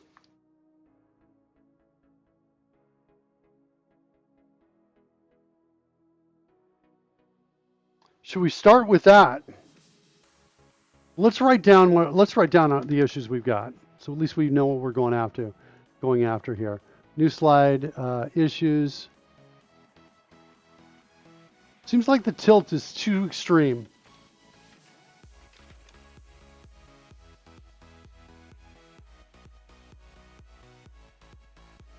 Braking is happening way too late. Start with those two.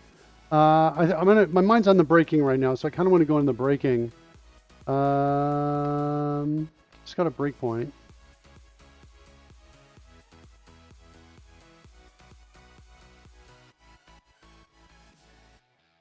All right, let me shift gears. We'll go after the tilt. Why is the tilt so high?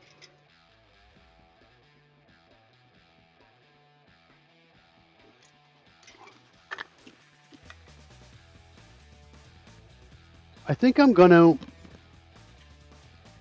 find the 55s.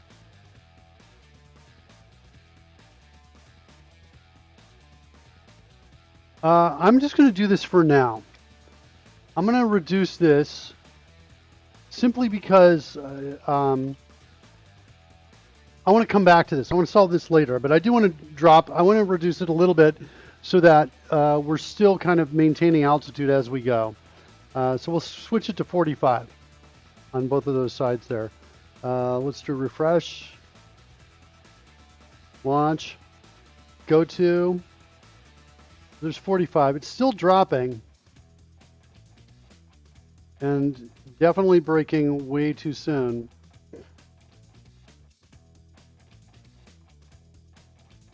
That's really interesting. It just it just rotated up, but it could have been because of the mark, the other code in the mark head, because it was outside and it was bringing it back in. I think that's what it was. Okay, that was the second bit of code running right there. All right.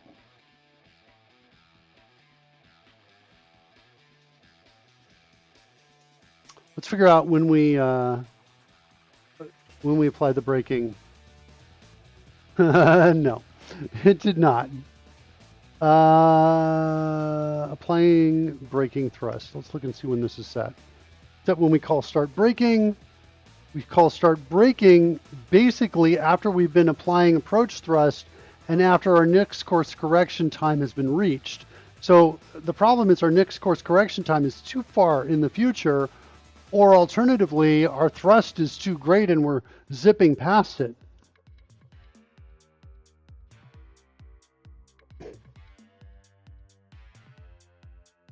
Okay. Thrust time in milliseconds, tilt to match thrust is there. The brake time.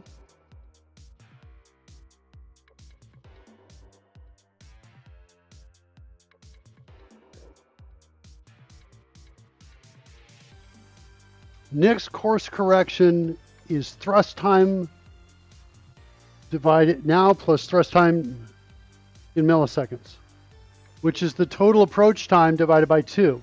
So half of the time spent between here and that point, if that point is correct. So the time to target in seconds is feeling wrong.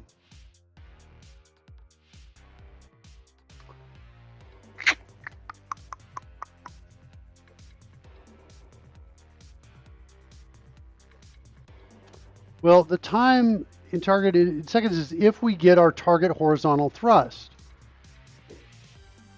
So our tilt isn't, maybe the problem is our tilt isn't actually matching our target horizontal thrust. Go look back at the tilt. That's what I'm feeling right now.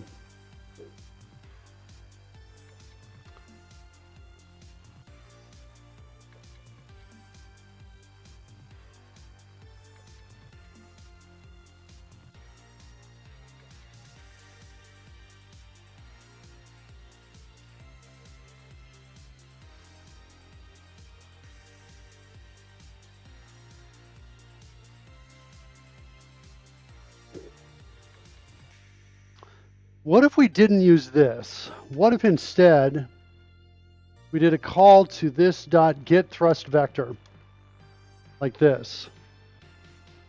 And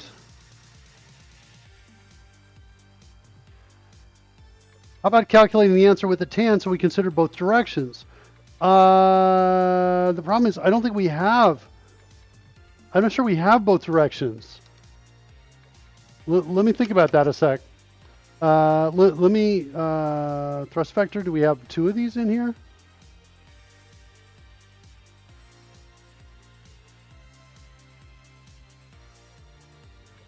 Should be vector. Is that my problem? Okay. So if I'm getting my thrust vector, I guess what I'm saying is instead of getting my current magnitude using this technique, if I get my thrust vector instead,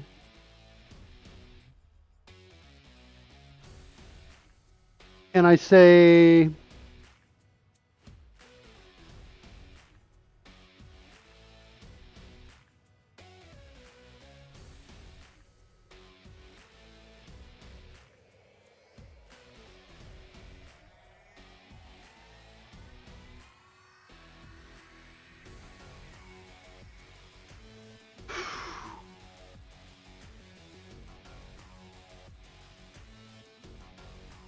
so this dot target horizontal thrust,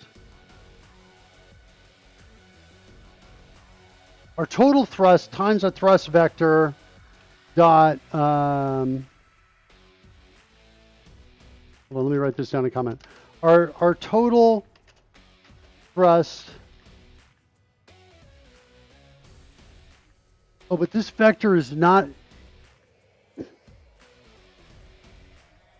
that's not going to work. Okay, I need to get the vector in the, I need to get the thrust vector for the new angle, I think. Is that true? I'm not sure. All right, let's go look at Edmund's suggestion here. How about calculating the answer with a tan so we consider both directions?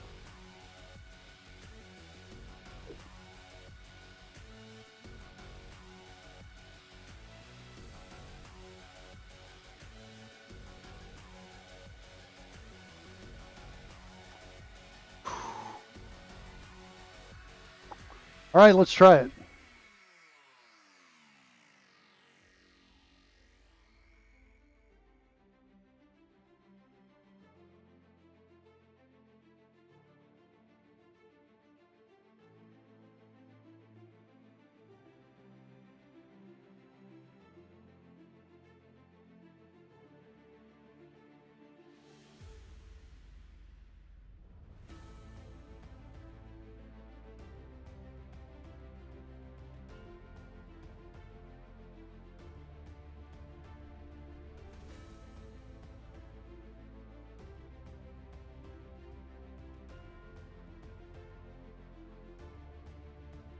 Thanks, Edmund.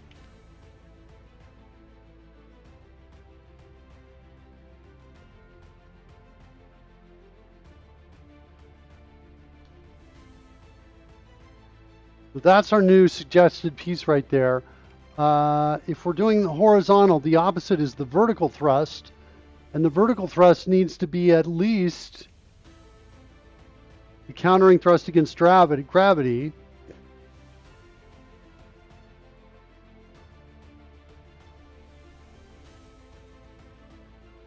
And the adjacent is our target horizontal thrust.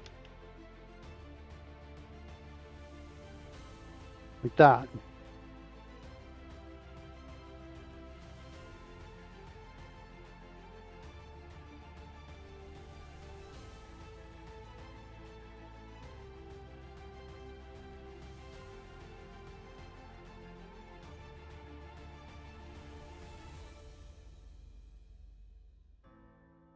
Oops.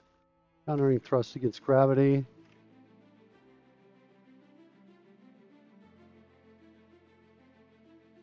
You could adjust max tilt. Interesting idea there as well. I think we get there a step at a time. So countering thrust against gravity is, we're doing math abs of the whole thing. divided by target horizontal thrust.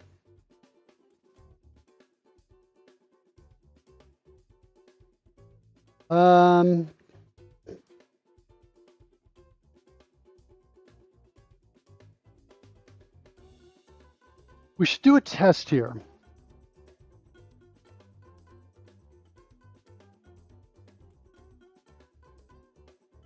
We should absolutely do a test here.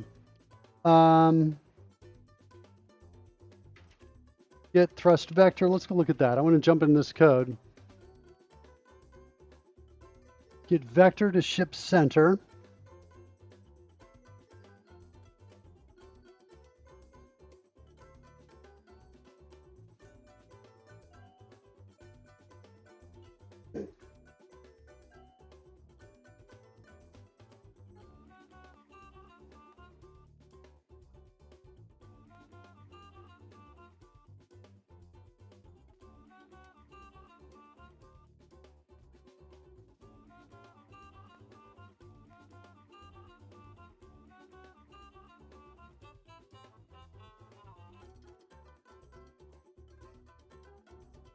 Okay, let me extract this. And we're going to call this, I want to pass in rotation as a parameter here.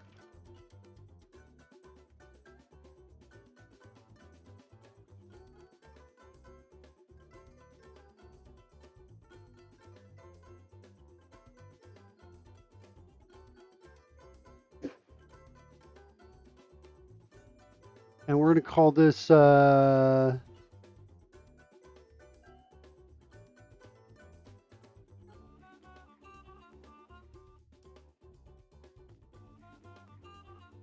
on a second. We have fancy new degrees to radians function.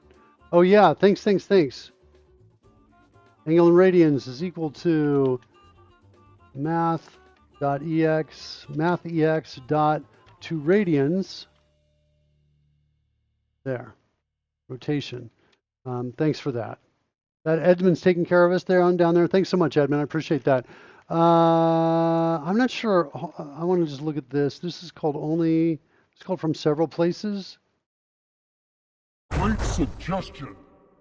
Yeah, I agree with that. Great suggestion. Okay, we lost music again.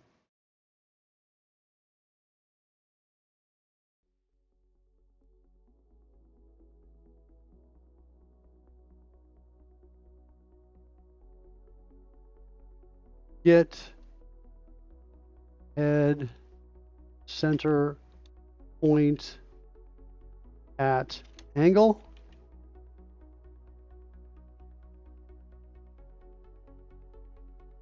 Maybe rotation degrees.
Okay, that's what I wanted. Get thrust vector at certain degrees. Then what I want to do is I want to go check that thrust vector at the end. So I want to come in here and say get thrust vector at the degrees we're asking for. And I want to then compare it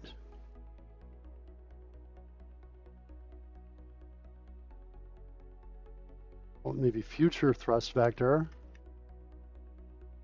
And I want to compare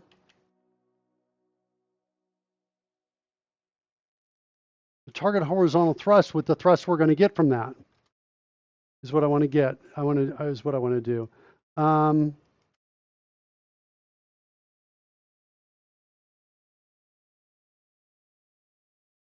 Update thrust from tilt. What are we doing here?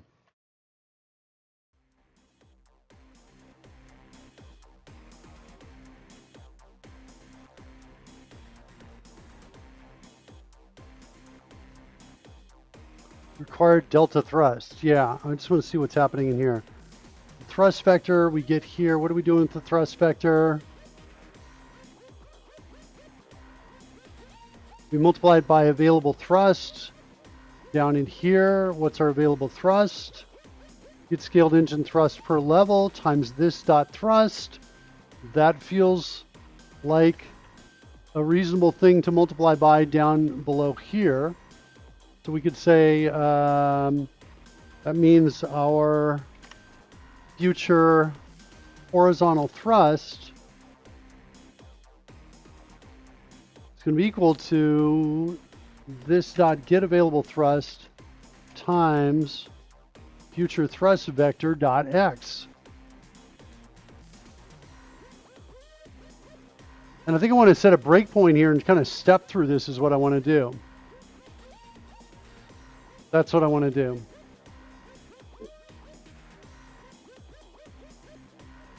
Okay, let's try that. Back over here, refresh, console, run, and launch, and go to. No breakpoint.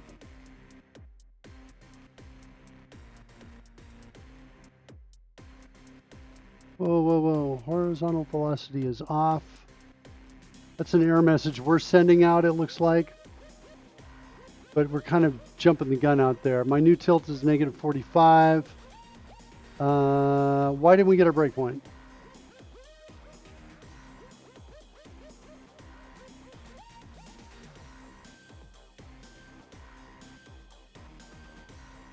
We're not targeting horizontal thrust, maybe? Is that what happened? We target, no, we did.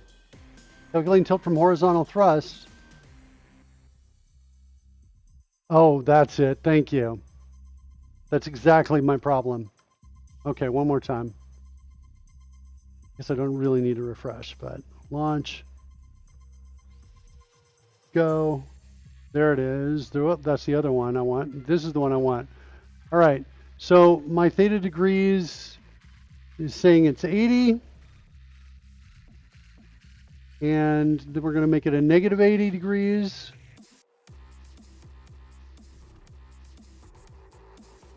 Get thrust vector at 80 degrees gives us what? The x should be big. What? That doesn't make sense at all.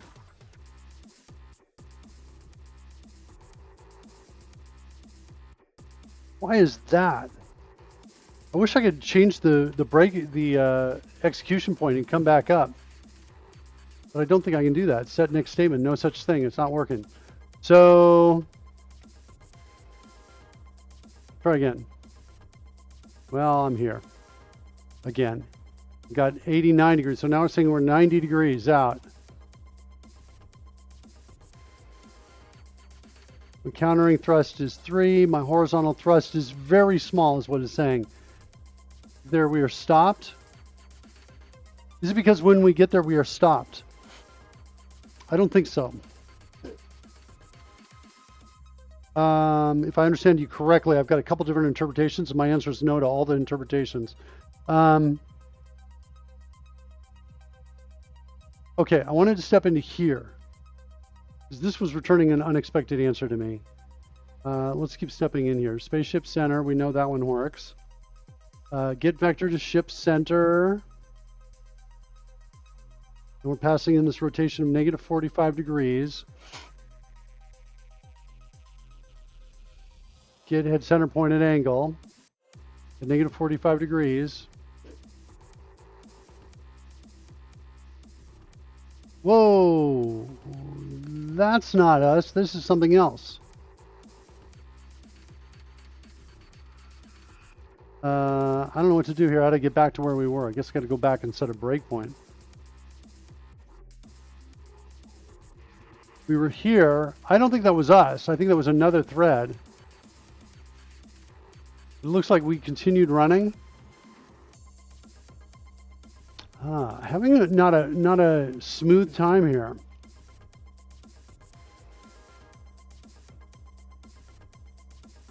All right, let's try it again. We definitely not having good experience there. Launch again. Go to. I think I can clear this breakpoint. All right. Theta degrees is 80.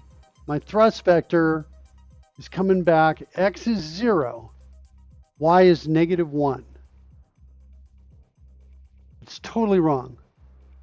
Oh, you think I was at breakpoint too long? Signal R request timed out. Is that what Edmund, is that what you were asking? Then yeah, that might be it. That might be it.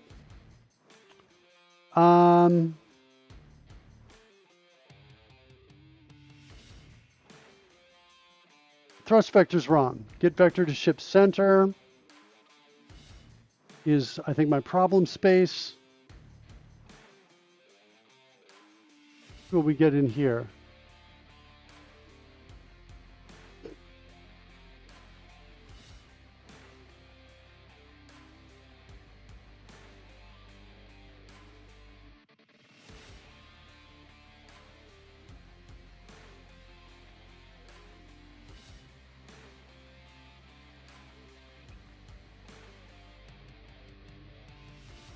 Get center point at angle. Here. This is why. Okay, good. I feel like I just grabbed, I've been slipping in the mud, and I just grabbed a hold of a rock and was able to just lift myself up a little further.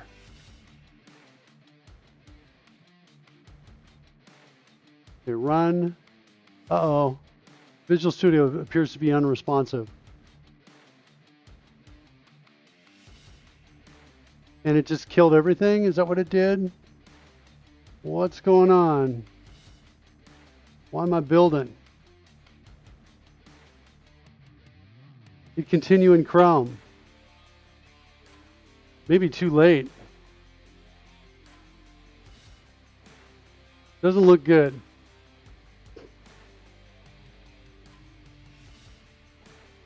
Build launch debug adapter. Additional information may be available in the output window. Cannot connect to runtime process. Yeah, it feels like the whole thing broke. That's what it feels like. All right, shut down, shut down. Like the early SpaceX landings. Yeah, I think I feel like we're having maybe a little more trouble with something a little simpler too. What is that ready? I missed it. I'm not sure. Oh, right here. That ready is, that's monitors the build. So when I do a build right here and I hit that button, it shows me the build until it finishes the build. So it's just my build monitor kind of thing until it goes. When it says ready, that means the build's done. Okay, so that build's done. I'm going to start it up again. And experience has taught me that I need to shut down my Dungeon Master app and restart that too, because all of the Signal R connections are all kind of going to get reset. By the way, the target rectangle should look like a barge. The target rectangle, I'm not sure I understand that. The target rectangle should look like a barge. We're drawing target rectangle in the diagnostics. Are you talking about the diagnostics? We draw the small little rectangle? Let's see. Okay, we're running there. Let's start up the Dungeon Master app. Oh, so it's more like a SpaceX landing. I gotcha. Of course. An actual barge. Okay. Refreshing. Some overlays. Refreshing the drone overlay. Refreshing the dragon front overlay.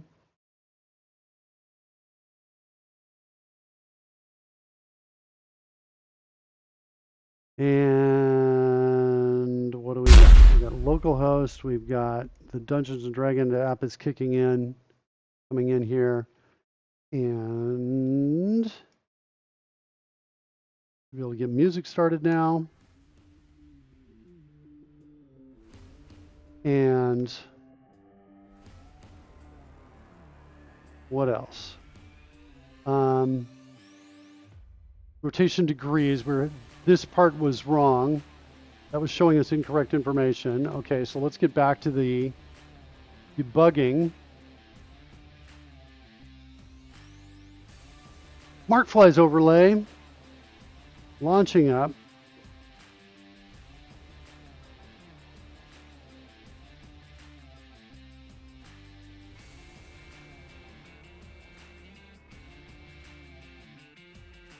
Here are the nameplates. Get rid of the clock too. Refresh to get rid of the clock completely.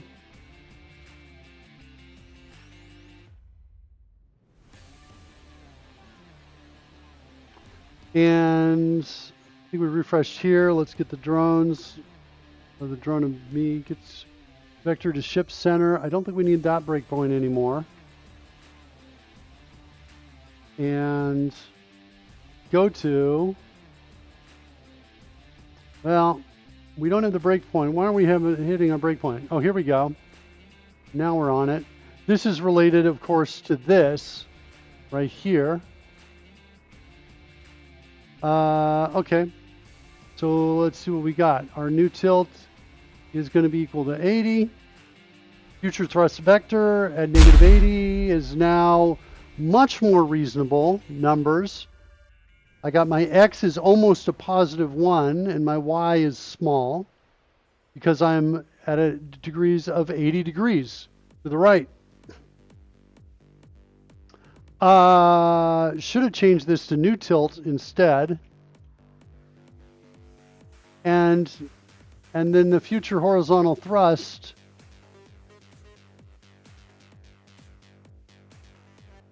times X. So this would be a negative number, but let's see what that is. Oh shoot, can I see it or no? Because I hit F10 and it stepped over it and it went out of scope. Ugh, that's painful. All right.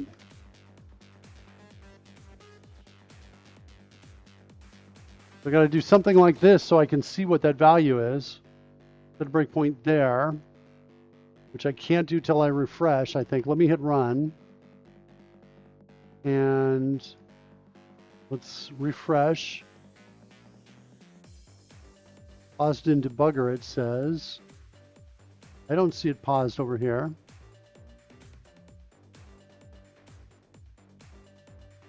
One more time. Okay, can I now do it? Set a breakpoint on my if? I cannot set a breakpoint there. I can set a breakpoint here though, right? Okay, I can set a breakpoint there. Try it. Launch. Go to. There, there. Future vector is now that. That's better. Future horizontal thrust is -3.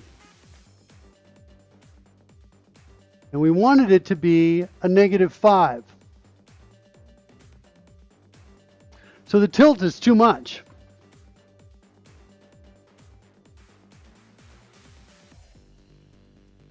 What's wrong with our calculations? That's what we have to figure out.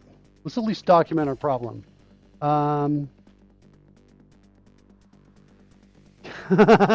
Shut up. Shut up, Cody Gorilla. I know you said that. All right, future horizontal thrust is too high. It's too great. And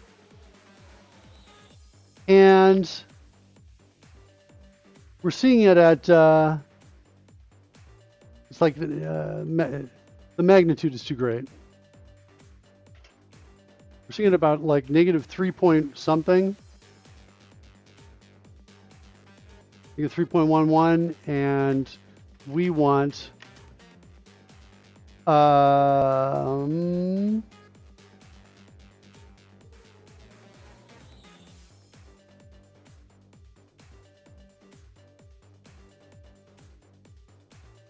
it's interesting. It's like almost exactly this one. Is this used at all now? Oh, it's divided by right down here. I see, in that space, but it's not used up here anymore. Is that right? Yeah, it's not used up here anymore.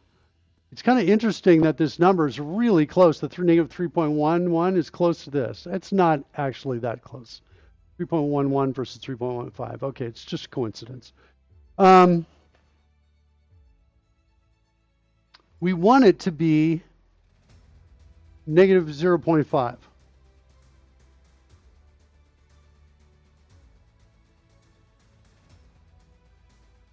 I'm gonna hit run, so we're just not holding on to, signal R for so long.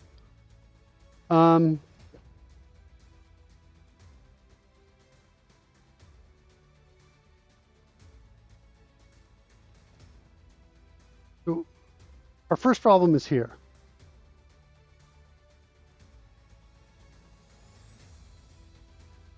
Which means our assumptions here may be wrong.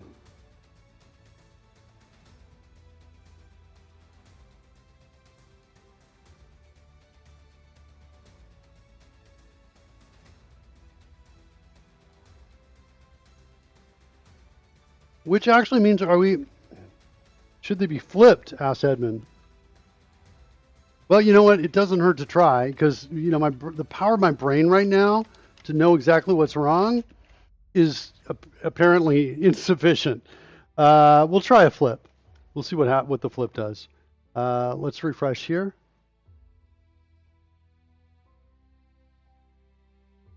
Okay, got a flip. Let's do it. Launch. Go to ignore what's happening on this screen. I guess I should shut off this one. Probably just shut it off by going like that. All right. And no, we didn't get the breakpoint. Why didn't we get the breakpoint? Let's try again. Refresh. Come on, give me the breakpoint. Okay. Launch. And there. Okay. So now my theta degrees is 9.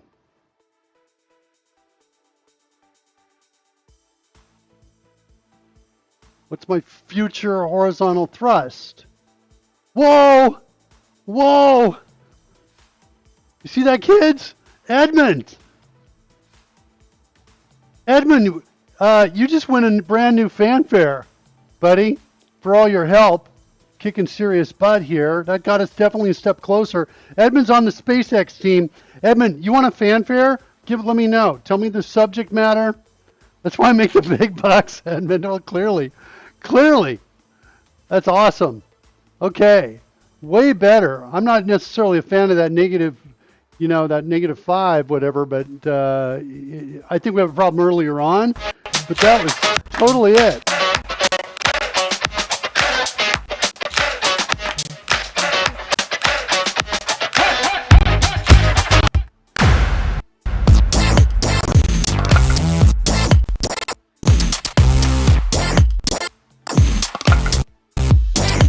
Those things are not good.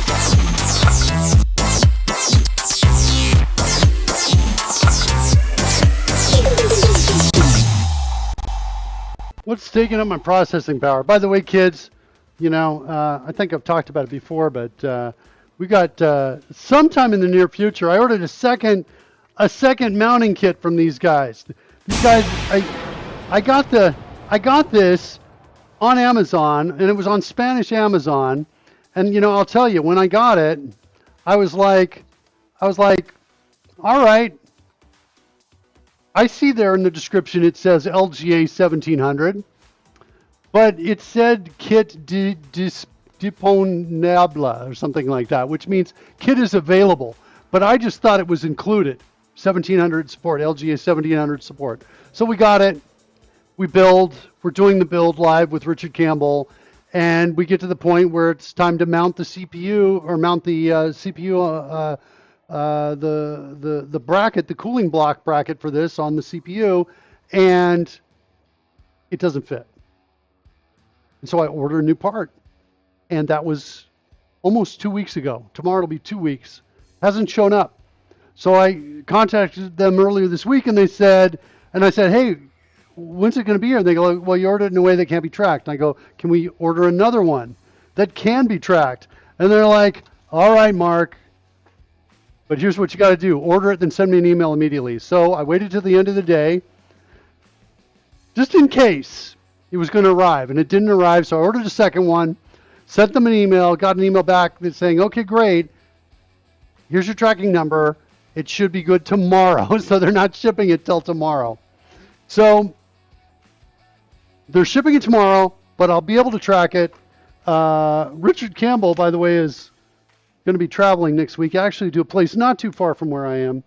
So he may do it remotely, or who knows, we may even convince him to come over here and sit here live in the studio. Wouldn't that be exciting?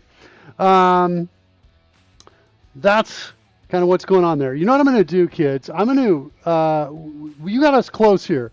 Yeah, Edmund's like, if you only had a new computer. Cody, really, shipped it by donkey, so not only is it slow, they can't track it. Yeah. So I got a tracking number now. Tomorrow I'll be able to track it. And my expectation is next Friday. By next Friday, it'll be here. We will resume it, hopefully, maybe next Friday, the build, which is exciting because I'd actually like to use all of this equipment that I've got stacked up right over here that's doing nothing but taunt me, right? Things like this in boxes. I want to get it out of the box, put it together. I've got my killer awesome close-up camera right here too. I really like this. It's not bad. The only design bug on this thing is the autofocus button is here, and so when you hit it, there's a vibration that occurs. Let me get this camera on a second so you can see it. And let's see. There's the camera right there. And so if I come in and I hit that autofocus button, there's a little bit of vibration. And so the autofocus button should be on the base. I think all those buttons should be on the base. But anyway, that's the camera that I've got. It can come in really close and get us nice close-ups of parts and things like that. That's coming up. Beast Build 2022. I think it's going to be next week. Look for announcements about that. Give us a follow if you're not doing that already. What do I want to say to you guys? Edmund, I want to make you a fanfare because you've been kicking butt lately and you totally deserve one. So if you're into that and you want one, basically what happens is first thing you say when you come in, your fanfare plays. So if you're up for that and that's something you want to see and you're excited by that, let me know what you want in the fanfare. Give me some sort of subject matter, like the music style, like favorite kind of music, favorite kind of things, hobbies, whatever, things like that. Whatever you want to show people when you come in, you can let me know. Surly says, that'll teach you not to get one of the kids to help you in the Spanish when buying things. Surly says, it's great news, Edmund. Getting a fanfare and recognition of your awesome input. I got mine just for showing up each day. Yeah, well, everybody gets it a different way, I suppose. Anyway, yeah, I cannot wait to get that machine because the machine's going to be intense. What's happening here? Invoke core async method can be called if connection's not active. Wait for active connection async. Where are we? Hub connection CS.